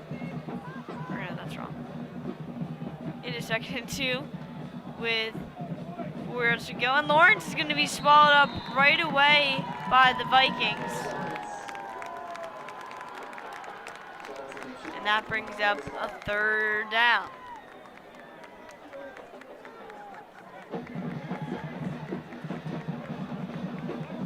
So now the Trojans will have a 3rd and 4 on their own 6-yard line. Looking to punch it into the end zone. Allie, you weren't here for the touchdown from Fincone to Blaine Asher. What did you think, or did you not see it? I didn't get to see it because You're on the float? I was on the Okay, float, okay. yeah. We didn't have any view of the field whatsoever. Cohen firing. It is complete. Incomplete, actually. Incomplete. Yeah, He it dropped is it. incomplete to J.J. Brader. So that will bring up 4th down. Now the Trojans have missed 3 field goals tonight. So we will see what the decision here. I'm assuming they are going to keep the offense on the field. And we'll go for it.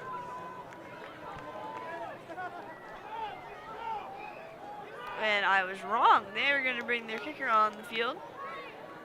I think they should always go for it. But that is also just me. I'm a big fan of going for it on I 4th. think in this situation, the kicker has missed 3 field goals tonight, so I think it might be a good idea to go for it. But 3 field goals? Yes. I only saw the one missed one. 2 field goals and an extra point. Oh no, And there's to a make flag. matters worse, there is a penalty on the play. I bet it's against Parkland. Yep, You're right, Allie. moving us back. Backs up the Trojans and will make this field goal more difficult for the kicker.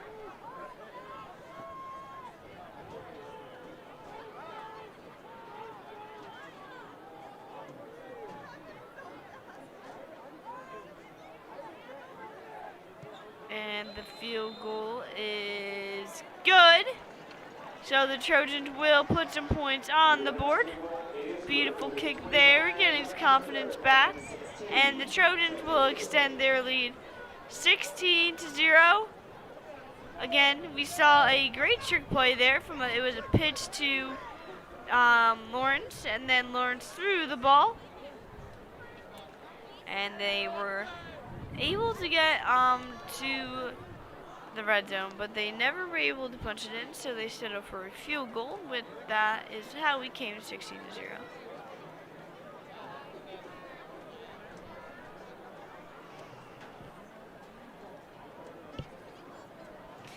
Allie, when do you think the next Allen Alley is going to be?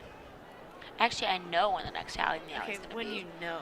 It's going to be out October 31st. Oh, you already recorded it. No, we haven't recorded it. We're recording it in like 2 weeks. Okay. But it's going to be out October 31st. I think I can assume what the topic's going to be about. Can you? Candy, Yep, homie. actually. Block somebody! Block somebody! Can you interview me?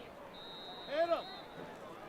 I'm not allowed to interview studio people, and I don't know if you count as a studio person or not. What? I know, it's a new rule by Mr. Greth. Why? I guess he didn't like seeing people's faces up I don't on think I the count. screen. All right, and then the Vikings will have a good return here. Trojans not able to corral the ball runner down right away. Is that why you looked at me and then just ignored me? Because I thought you were going to interview me. I don't recall that. No, I did. TBH. Oh, I'm sorry that it burned you so much. It did.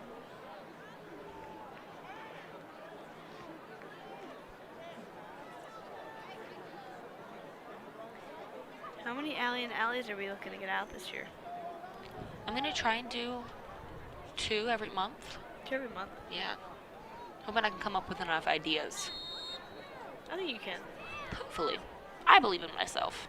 I believe in you, Alan. Thank you, TQ. All right, so the Vikings now the ball, handoff, and the ball runner will not get a lot of yards there. He was corralled down by Liam Spang.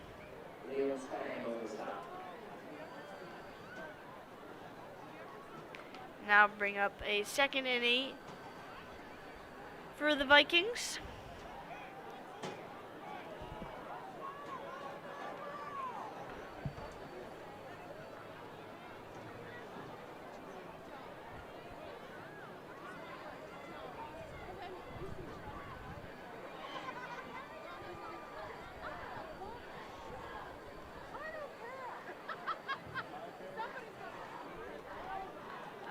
Another handoff here for the Vikings. A little spin move by the runner.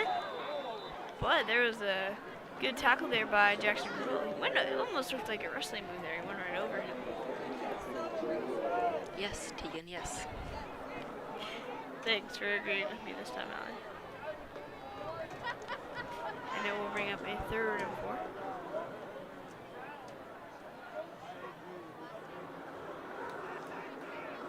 Allie, do we think Penn State will be able to beat Northwestern tomorrow? I think if they don't, James Franklin should be gone. I'm not saying that. I'm saying whoever is making the play, calling the plays needs to go. Yeah. Because how do we get beat by a frat bro? All right. And the Vikings were not able to get the first down on 3rd and 4, and they actually lost 3 yards. So that was set up a 4th and 7. And Allie, I don't think they can go for it here. I think they're gonna have to punt. I think they should go for it.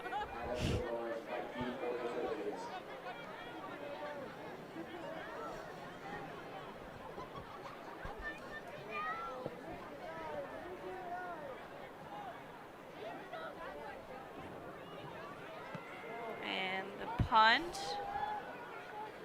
goes to Nas Adams. Adams going to return it. He is going down the sideline, and he is going to be escorted out of bounds. But we'll have a good gain there. I see people with blankets around the track. Is it that cold? I didn't think it was that cold, really. Some people, I don't know. I didn't find it that cold.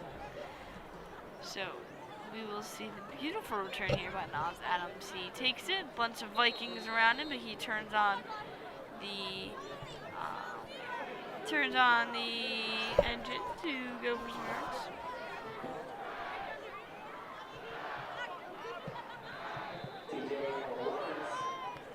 Cohen with a short pass to Lawrence on 1st down. Parkland already on their 15-yard line. So that was a gain of 6 on that last play. Clock winding down quickly. Already 5 minutes and 30 seconds in the 3rd quarter.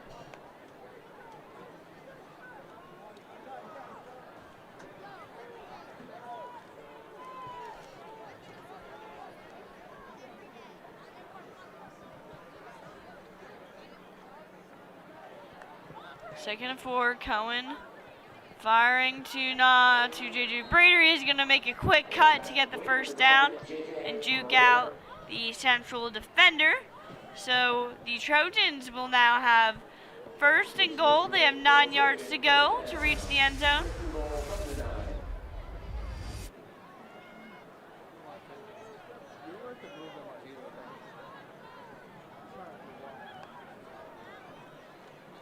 Cohen this time is going to hand it off to Lawrence, and Lawrence is in the end zone for his 2nd touchdown of the night. We saw him with a long touchdown run here, and now he just has a little scamper to put the Trojans up 22-0 with 5 minutes remaining. Allie, I'll let you do it again because I was talking. What?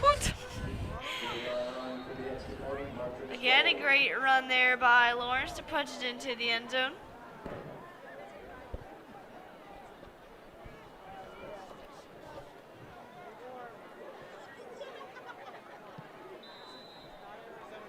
Field goal is good.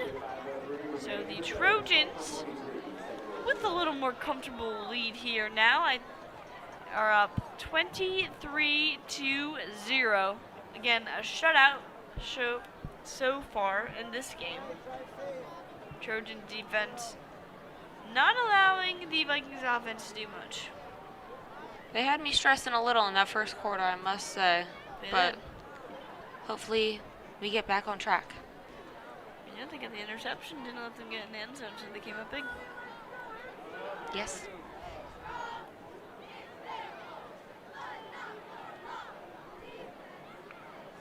Ellie, on a cold night like this, what is your favorite thing to get you warm? A hot chocolate. Hot chocolate? It has to have extra cream. Extra whipped cream, but isn't that cold?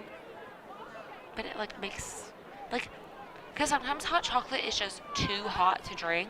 Yeah. So that whipped cream in there kind of like cools it down. It makes it like hot enough that it warms you up. Yeah, I get But that. then like See, the hot, problem with warm, me like is cold when I have- enough it doesn't burn your mouth. When I have hot chocolate, I usually am very, very cold, like I'm desperate. And I drink it, and when I drink it, like I wonder right away, and it burns my mouth. And it always just makes me sad then, so. I can't See, enjoy I'm it. never sad when I'm drinking a hot chocolate. Alright, so now the Vikings offense will come back out on this beautiful October night. They're down 23 points with 5 minutes remaining in the third quarter on their own 40-yard line. So we'll see if they'll be able to, put together a little comeback. But so far, this Parkland defense in this game has been excellent, not allowing the Vikings to do anything.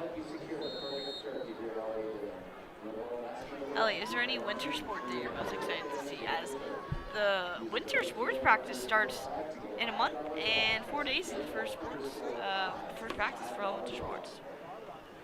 I think I'm looking forward to commentating boys basketball with Kelly Wood. It's kind of become our little thing. You don't know what it is.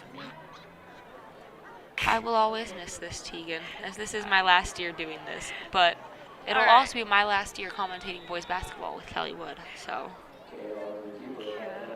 Hill will scamper for some yards there, but not a lot. Again, now the Vikings have to be conscious of time, as they're running out of it in the third quarter, and they're down 23 points. Boys basketball. Will there be any girls wrestling recordings for Parkland TV Film? yes, they will be recorded. I don't know about commentated though, because I don't think anybody in TV studio really knows Yeah, wrestling. I get that. I get that. I think it's interesting. I get that. So 2nd and 7 for the for the Vikings, excuse me. And Cahill, almost like he didn't know what direction he was supposed to go. He went back a lot of yards there, and the Trojans were able to get another sack here. And that will set up a 3rd and 18 for the Vikings. Not looking good for them here, Allie. Now this is a long third down. This is a long 3rd down.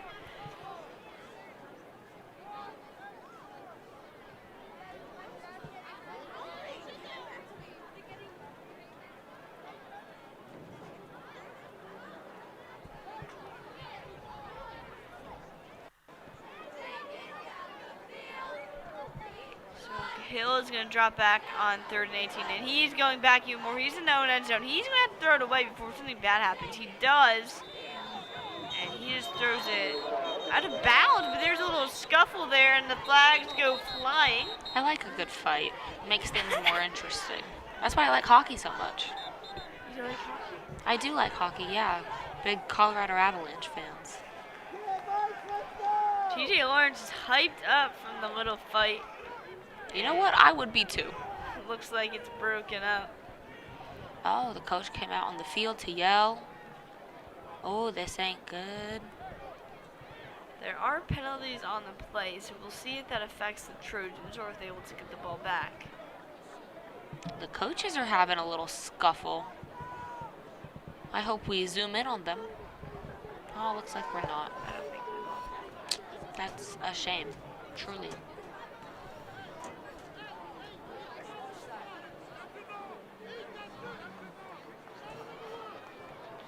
And there's another flag on the play. Probably unsportsmanlike on the coaches. Perhaps. Gotta control our temper, do you know what I mean? Yeah, I guess. Not good at that?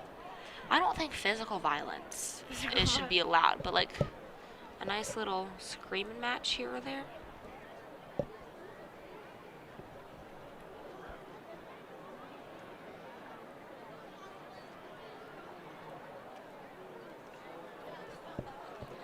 So the refs are gonna have a long meeting here discussing the play.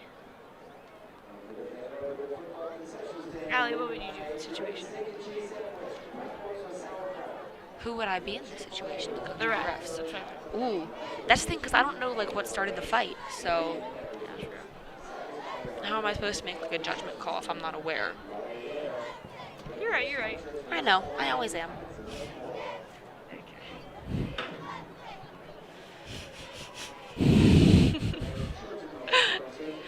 I make myself laugh.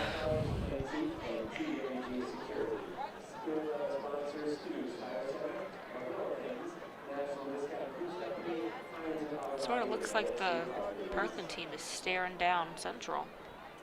Possibly. I mean, I feel like this is always a pretty physical game in the past that I've known. I can't really remember if it was physical, like homecoming games in general, or like Allen Central Catholic versus Parkland. I think the last Central Catholic versus Parkland game I went to was my sophomore year, so like 2 years ago. I don't remember it that much.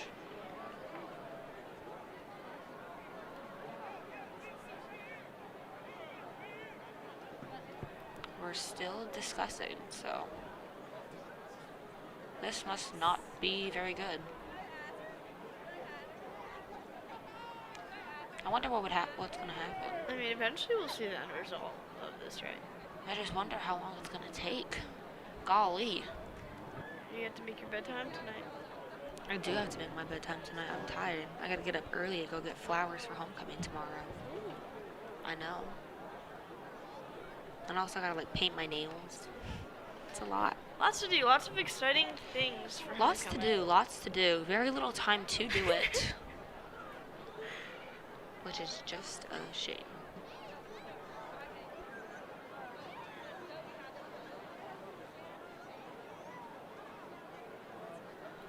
So Tegan, what do you think the flag's gonna be for? Like, what do you think it's gonna be called I think it'll be on both teams. Mm-hmm. But Who's I did see like a flag thrown when Coach Munchman was walking back. So I think it'll be on both teams, which will cancel each other out. But I'm fearing that Who do there you will think be a started flag the on the fight? coach. Who do you think I feel like Parkland started it. feel I like don't that's know. a I didn't see it. blasphemy to say about Parkland? Like, you go here. But also like. Oh, we're back on the field. Okay. But also because it was near Julian the Diaz central, looks hype. also He was over here because clapping. Of the, We're all hyped. it was near the central sideline, so it could possibly be instigated by the team. You know what? Yeah, you're so right. I'd love to know what happened. Nothing really changed here. Because they didn't lose any yards. It looks like the refs are still talking, but now they're talking with the central coach. So hopefully someone makes an announcement soon.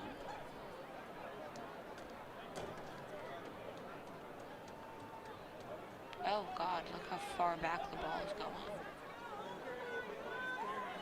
Guys, both teams had an unsportsmanlike penalty, and they're waiving it and redoing the down.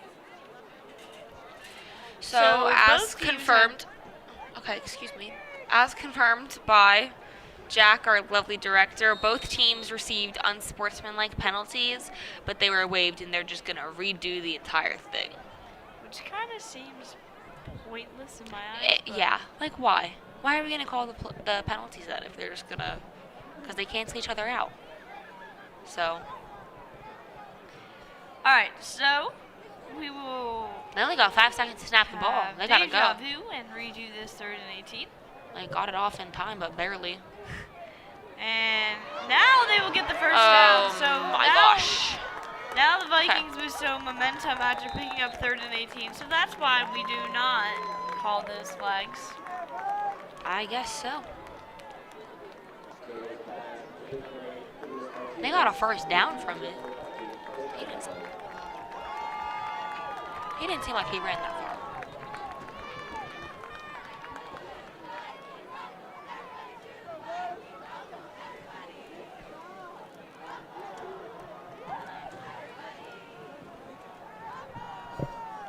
So it will be first down. Are you on pro? 2 minutes and 30 seconds remaining in the 3rd quarter.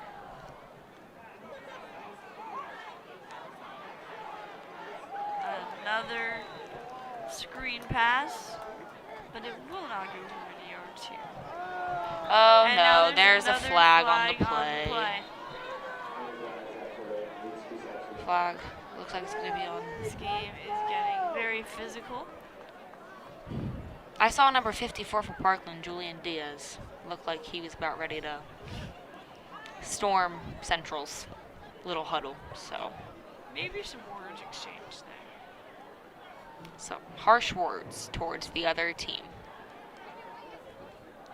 Is that better for you? Yes, but now they're going, it looks like the ref is jotting something down.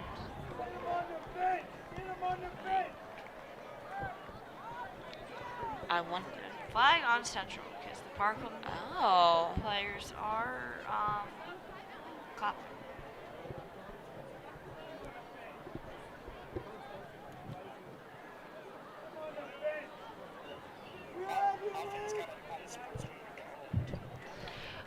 Offense received an unsportsmanlike penalty, so that will be against Central, which is a very good thing for us. Don't want them getting too much momentum.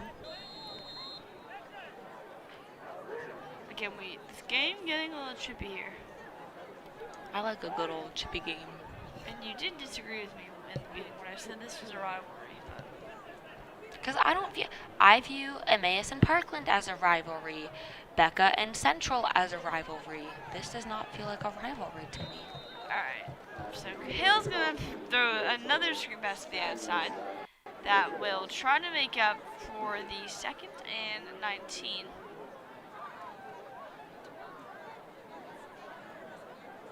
But not even close to the first down. So it'll be 3rd and 9.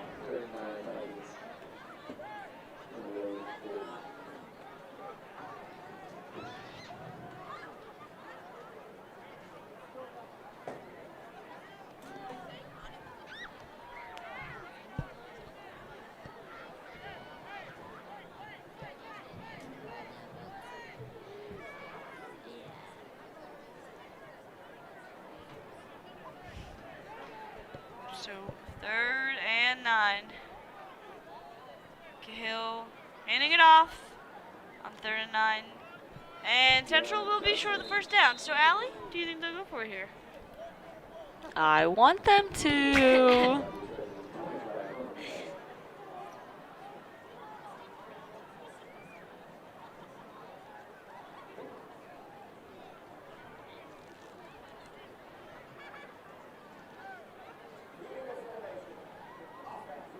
So it looks like they're backing up Central once again here. So this drive has taken forever. I wonder what the penalty was this time.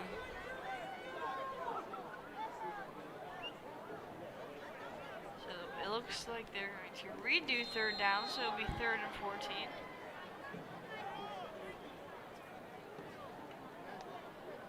Parkland said he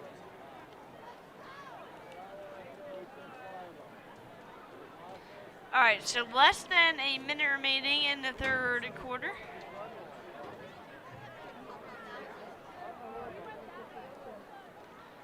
And Cahill is gonna fire deep to make the first down, and he is way past his mark. And that'll bring up a 4th down and 14. So Allie, I think they will definitely not go for it here. Shucks.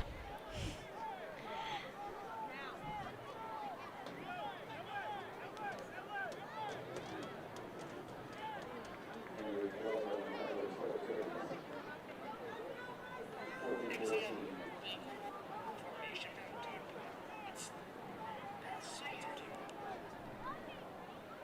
That last penalty that was called was illegal formation on Central. And a punt will, looks like it'll almost go out of bounds, and it'll die instantly. So now the Trojans will come back onto the field with 34 seconds remaining in the 3rd quarter. In the 3rd quarter, Parkland with a comfortable lead, 23-0. I'd like to point out, Tegan, that my Nana is also saying that they need to go for it. Nana agreeing with Allie here. I mean, she is my Nana, so she has to agree with me. You weren't here, but I did give my mom a shout out, and then I texted her, and she said, I didn't hear it. So, Mom, That's this rough. is my second attempt at giving you a shout out. I hope you heard it. Alright, so 1st and 10 for the Trojans. Cohen in the backfield with Lawrence. Cohen is going to fake and throw it to Blake Nassery, and Nassery is gone. Woot woot! A woot woot here, and that is the second touchdown from the Cohen to Nassery connection. They're on fire tonight. They are like in the same brainwave. They share the same brain cell. They share the same brain cells, literally tonight. That's their second touchdown. They have connected for way many more times than that. And that was a quick drive, and we're still not even done with the third quarter. Parkland now up 29-0. We'll see if they can knock this field goal in.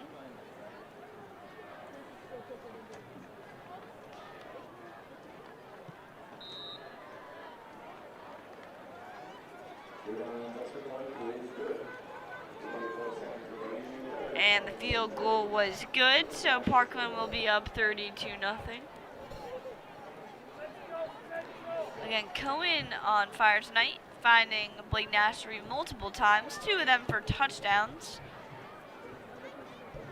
The junior looking very strong here, like a great leader, commanding the offense, and that is part of the reason why Parkland has a 30-0 lead here as we head into the final quarter of this ball game.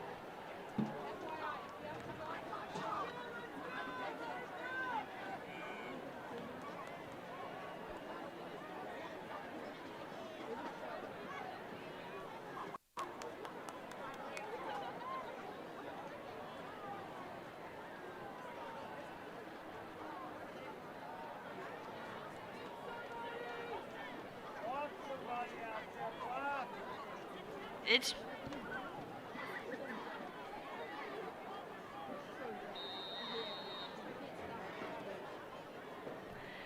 alright, so Parkland will kick the ball off again here.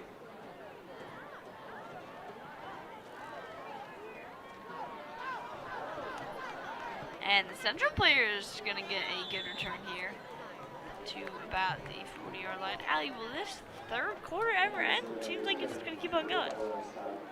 I feel like this has been the longest quarter of my life. And I've commentated a lot of football games. If you weren't here, there was 2 unsportsmanlike penalties.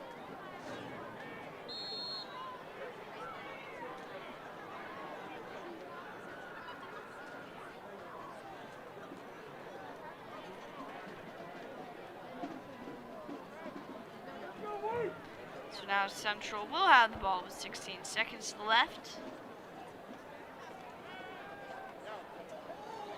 Cahill is going to try to roll out, but there's nowhere to go, and he will be sacked.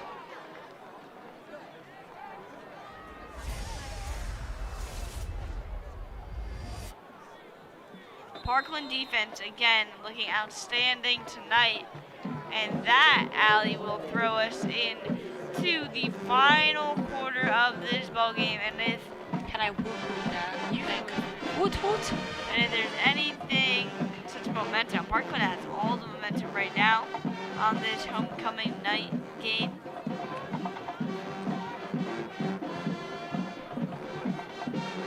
I mean, they got into this cruise in this last quarter.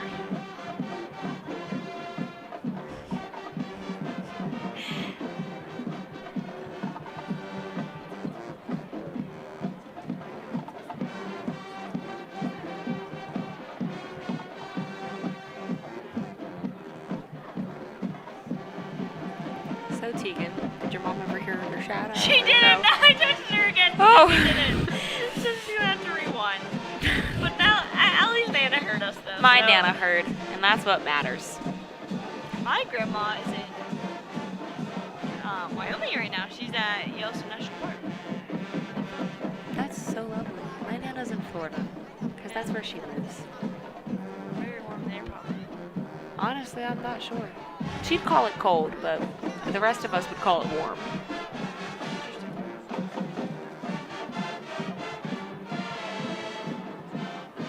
Ellie, if you're on the dance floor tomorrow night at homecoming, and what song that can come on that's gonna get you hyped? That's gonna immediately make you start dancing. I feel like really any song could get me to start dancing. Any song? Any song. Just any song. Like it has to be like a good song that All right, I know. well, give me a specific song. Oh, I don't know. There's a flag on the play, it looks like. All right. It's not a song, but Allie is right though. There was a flag on the play from the Central Run. I think anything by Kendrick Lamar would really get me going. Kendrick Lamar. Yeah. Well, you got a problem with that? I just am not very educated in his music, but that's okay. Ah.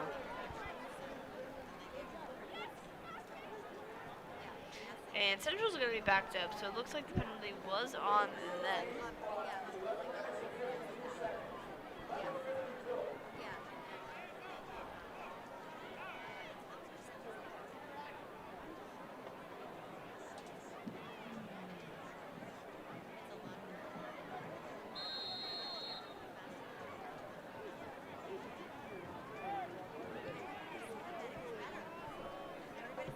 Alright, so it will be 2nd and 24. Allie, is that a long second down? Yes, it is, Tegan. Alright, so the Central quarterback will take it, and he is going to try to get some yards, but I do not think that's really going to put any dent in the yards they have to gain, and now bring up a long 3rd down.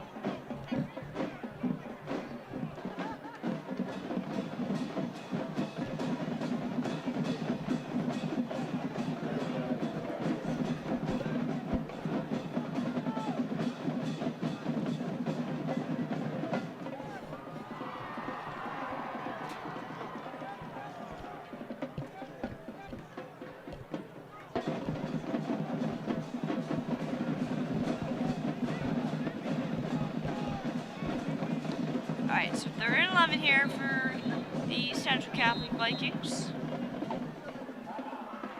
And the quarterback looking down in distress on that play. He looks almost defeated. He does look a little defeated.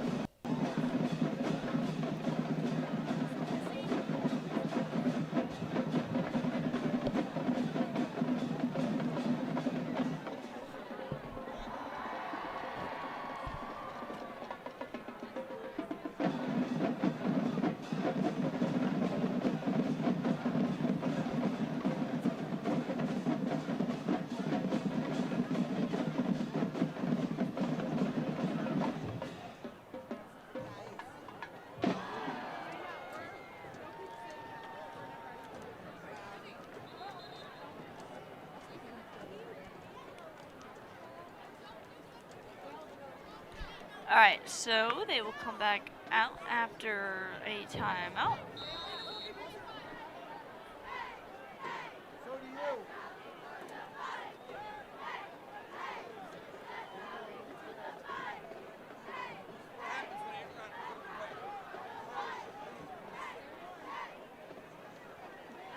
Third and 11. Play clock winding down. They have to get the snap off. And he is going to drop back. And Seems he like is they're going always to cutting. fire. Oh. It is complete. And he will break away for the touchdown. So Parkland will not withhold their shutout here. And the Vikings will put a dent in their hole they have dug themselves in and score a touchdown. So the score will be 30-6. Little breakdown in coverage there on that play for the Trojans. What a nice touchdown by the Vikings.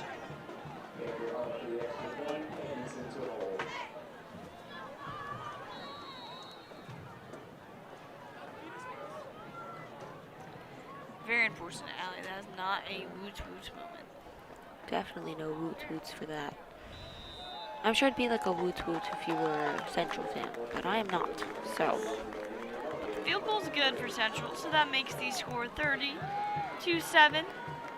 And Parkland is still up 23 points, but nothing's impossible. They still have to manage this ball game. I think here they need a long drive that, kind of sucks out some of the clock and winds down some of the time, so that the Vikings don't really have any time to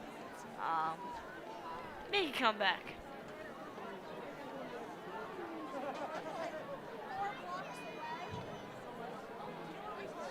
Got to be able to manage the ball well here in the final quarter here.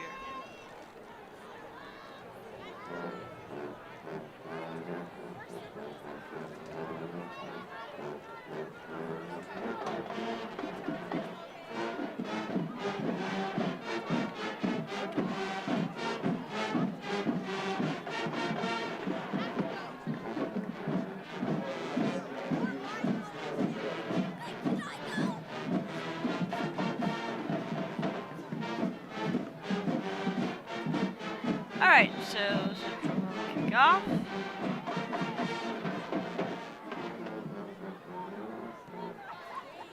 Little squib kick.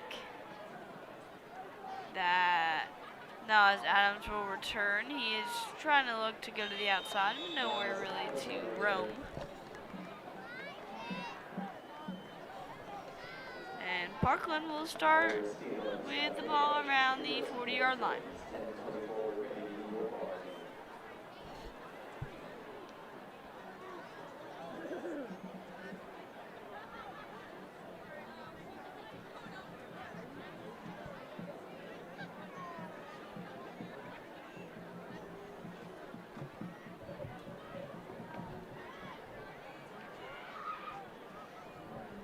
Alright, so the Trojans will come back out. Again, they need to manage the clock very well here in the fourth quarter to pull out this win. I mean, they still have a comfortable 28-point lead, or 23 points, sorry. Kellen will motion Jude Roos. Kellen is going to drop back. He's going to fire to Naquan Thompson, and it will be complete. I believe it is shy of the first down.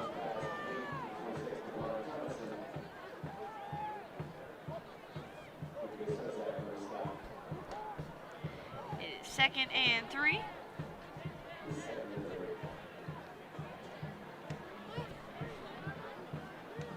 Trojans on their own 41-yard line.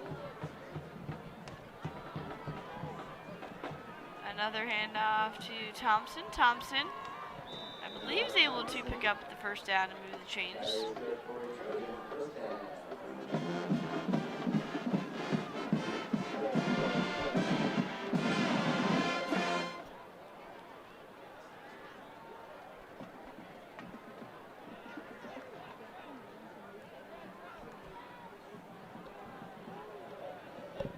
So less than 10 minutes here in the ball game.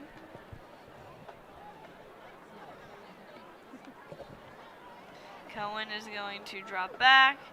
He's going to fire. Complete to Jude Roos, but Roos gets popped right away. I don't know if they're going to call that a fumble. I think they are, so Central will have the ball. That looks like a really rough hit. Yes, Roos took a big hit there. Struggled to get up a little bit.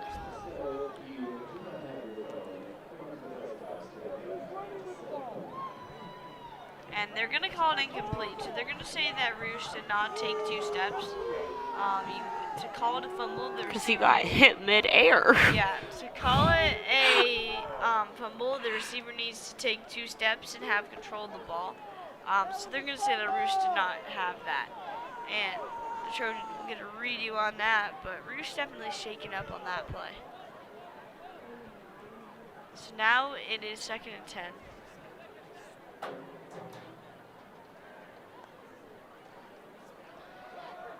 Cohen will hand the ball off to Thompson. Thompson for a nice run on this play. And I think I'll have the first down.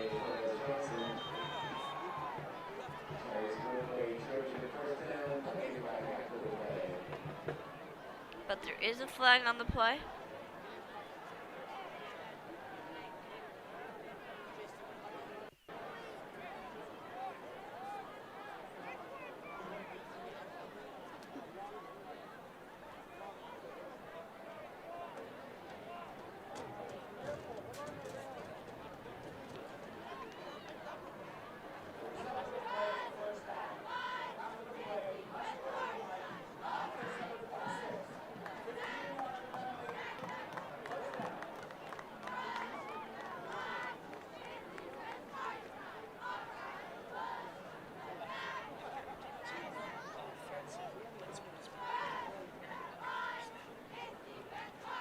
So Parkland had a offensive unsportsmanlike conduct, so they will be backed up, but it will be a first down. Again, very trippy game, very you can see it's very competitive on the field. Yes, very competitive. Thank you, Tegan. Parkland at the first and 10. They're handing out to Lawrence. Lawrence getting enough for the first down.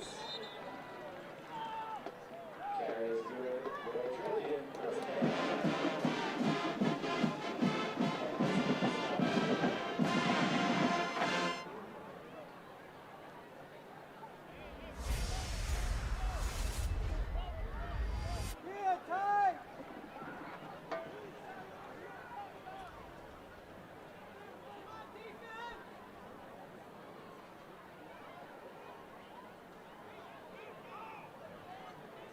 So Thompson now with Finn Cohen in the backfield.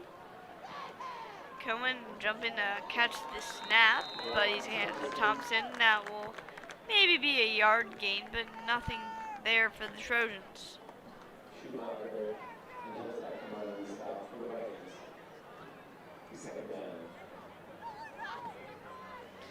That will bring up second down. Second down and 10. Parkland on their own 43-yard line.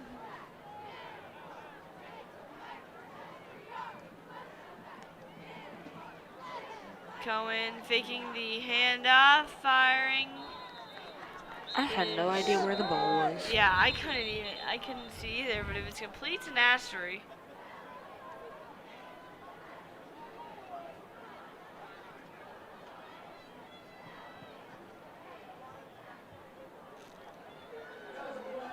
And again, it looks like Parkland is going to be backed up on this play.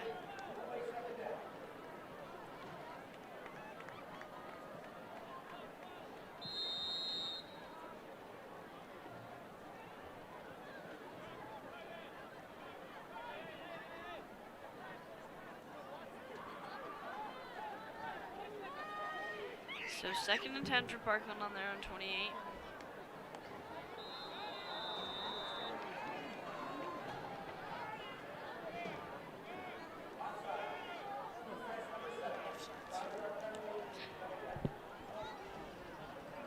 It was offsides by the Vikings, so Parkland will get their penalty pretty much back. They just committed.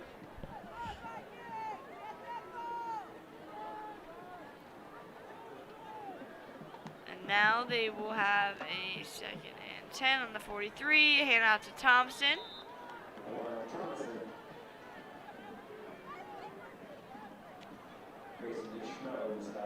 And that will bring up third down. Clock ticking away now. Central losing hope for this game as there's almost 7 minutes remaining.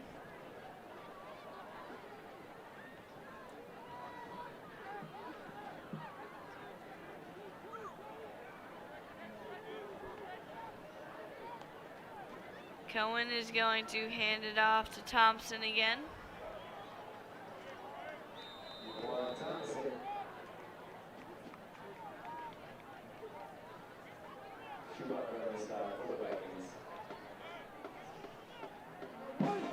Parkland trying to run the ball to run out this clock and get this W.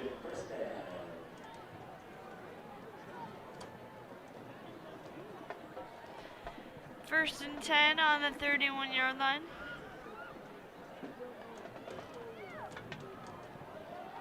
Cohen is going to fire deep. It was intended for number 5, Nas Adams, but it is incomplete.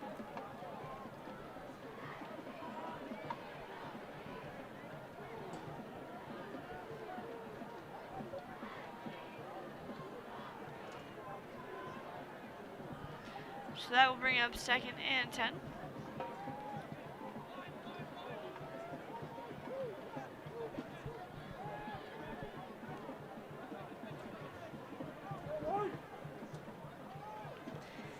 So Cohen in the back of Thompson. He's going to hand it to Thompson. Thompson's going to evaded tackle. He's going to do a little spin move, get some extra yards.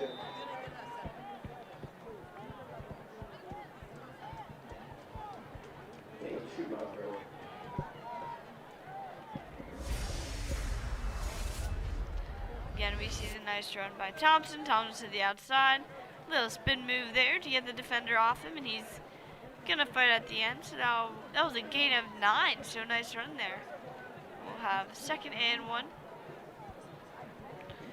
Parkland on their own 22-yard line.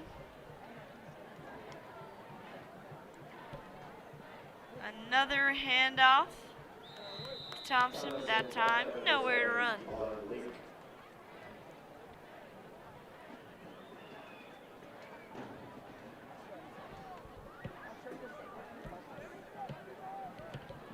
So Thompson got nothing on that play, so it does bring up a 3rd and 1. Never mind, he got the first down, so Parkland will move the chains. 1st and down and 10 on the 21-yard line.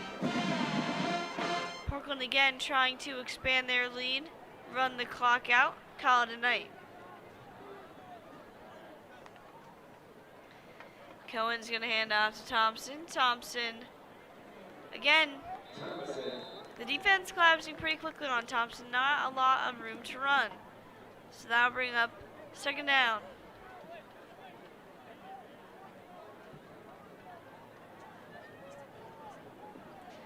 It was a gain of 4, so 2nd down and 6.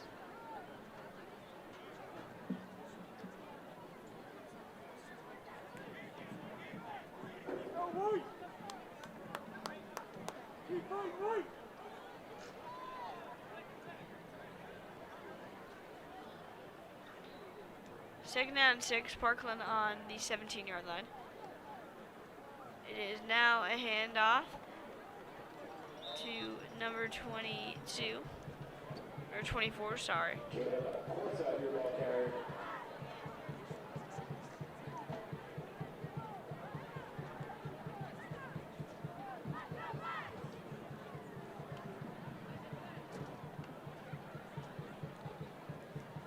Now it will be a 3rd and 6. That was Caleb 3rd Corsa. and 2nd, actually. Sorry, 3rd and 2nd. Caleb Corsa on the carry. Corsa going to get near the end zone. Carry is good for Trojan. 1st and goal.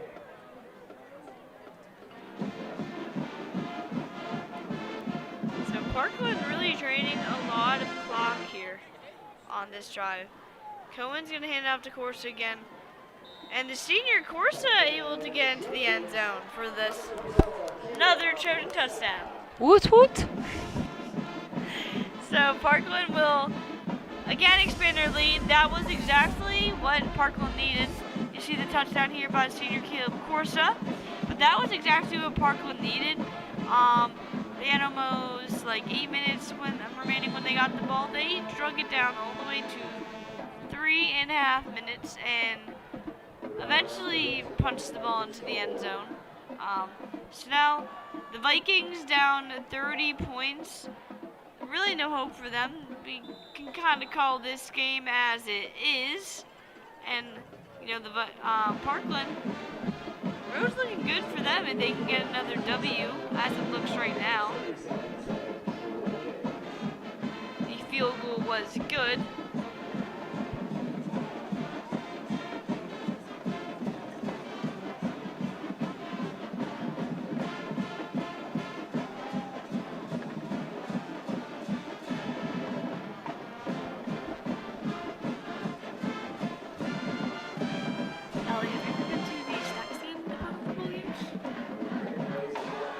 No, my parents usually go for me. They usually go for you. Yeah. Okay, Because I never like get up. Like, what do you tell them to get you? what? What do you tell them to get you? A Gatorade and a hot dog. A Gatorade and a hot dog. Yeah, that's like the elite combo right there. That's what I ate at Garter Bowl. That's not bad, not bad. When I was younger and would remember the teams, I would usually always go for the Chick-fil-A sandwich. See, but those came with pickles on them, and I don't like pickles. Just take them off. But then it tastes like pickle. Like that middle part where the pickles were, it I mean, I tastes guess like so, pickles. And I can't do that, you know? I making sure. So Parkland will kick it off back to Central. Central will have 3.5 minutes to work with here. Down 30 points, and the ball will go into the end zone.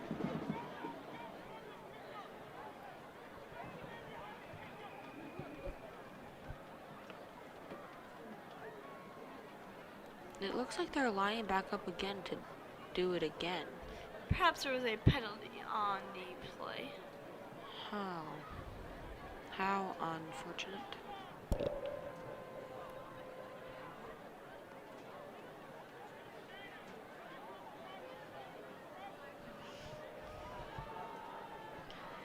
So as we can kind of call this game, Parkland next week will be at Whitehall, just down the road from here. Isn't that a Thursday night Lights game? I believe it is, but it's away, so we will not. You unfortunately cannot come back to join me and Allie. I know you guys will miss us so much. They will. And then in 2 weeks, on the 24th, you guys can come back and join us for the game of all games, the rivalry of all rivalries. The Battle of Cedar Crest. The Battle of Cedar Crest, where you can watch Parkland swat the Hornets, watch Parkland beat up Emmaus. So come back for that night. Again, that's the 24th.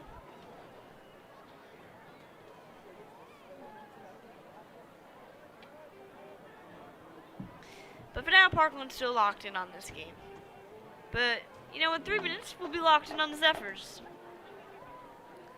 So another handoff here tonight. Okay. What?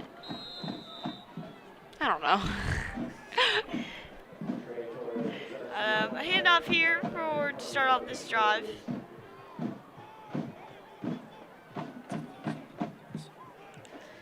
It's been confirmed by our director that next week is a Thursday night game, so. Go to Whitehall on Thursday night. Yes. At Whitehall. Home of Saquon and Barkley. Alright, so another handoff here for the Vikings. The Vikings. Not going too far there. Allie, who do your beloved Broncos play this week? Oh no, they're in London. They are in London, yeah. Against who? I forget. The Vikings, maybe? I could be totally making that up. I'm not positive. You might be right. I don't know. The Jets. The Jets. Thank you, Jack. They're playing the Jets. So 3rd and 2 here for Parkland. Can they close it out here by stopping the Vikings? I think you're just stuck on the Vikings here, Allie. I don't know. It's probably because they're the Allentown Central Catholic Vikings, so. It looks like Parkland could have stopped them on this, but they got the first down, so they will keep the change rolling as we roll into the 2 minutes warning.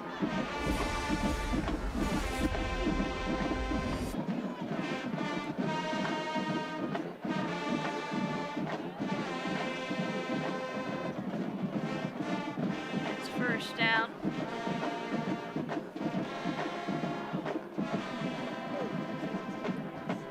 Another handoff here, but Parkland wrapping the runner up right away. Will you be waking up to watch it on this Sunday morning?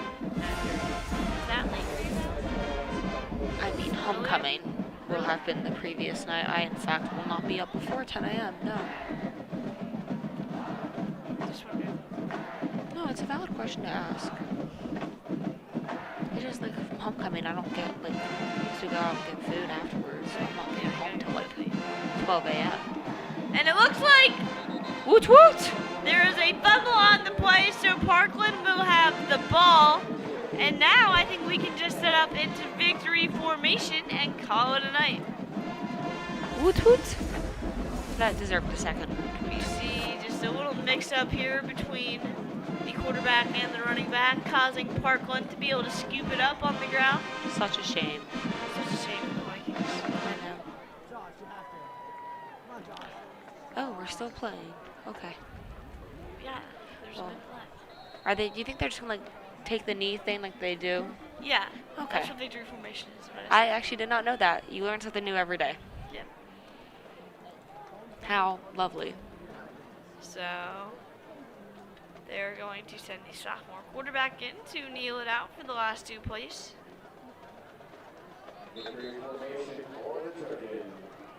Yay. So We as won. time is winding down, let's just do a little recap of the game tonight. We started off, we had 2 touchdowns from Finn Coleman to Blake Nassery. That duo was very strong tonight. As we said, they were on the same wavelength. Share We the had- same brain cell. We had, I believe, 3 or 2 touchdowns by TJ Lawrence. I think 2.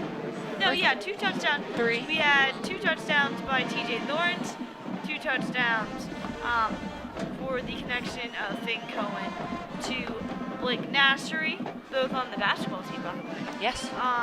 And then Caleb Corsa, the senior, running the ball. And at the end, here in the 4th quarter, we had some chippiness with unsportsmanlike penalties. On But both sides. all in all, yeah, on both sides. All in all, Parkland able to keep their record perfect, advancing to 8-0, and they will face Whitehall next Thursday. And the Vikings falling to just 50-50. They're 4-4. So the Vikings might have a little bit of a tough road ahead. Parkland almost able to shut them out tonight. But all in all, they get the 30-point victory, 37-7 here on homecoming night on the Pink Out. Everyone who's going homecoming, enjoy homecoming, have a great time, and be safe. Allie, do you have any closing thoughts? I don't think so, no. I think it was a good game. Central fought hard, but ultimately Parkland pulled out on top. I think Finn Cohen did an amazing job of managing the offense tonight, and Parkland is really strong on all areas. TJ Lawrence did an amazing job running the ball tonight. He had 2 really good-looking touchdowns. And the defense, I mean, they almost shut them out. So Well, yes. I don't think there's anything to complain about really here tonight from the Trojans. Maybe just the penalties, the little bit of stupidness. But now, But even then, the coach was doing it too, so. yes. So Parkland will get the W again, be undefeated. And that is where we call tonight. Enjoy your homecoming Trojans tomorrow. Parkland undefeated, beating the Vikings 37-7. And that is all that we have from Parkland TV and Film. I'm Tegan Trumba, I'm Allie Fredrich. signing off.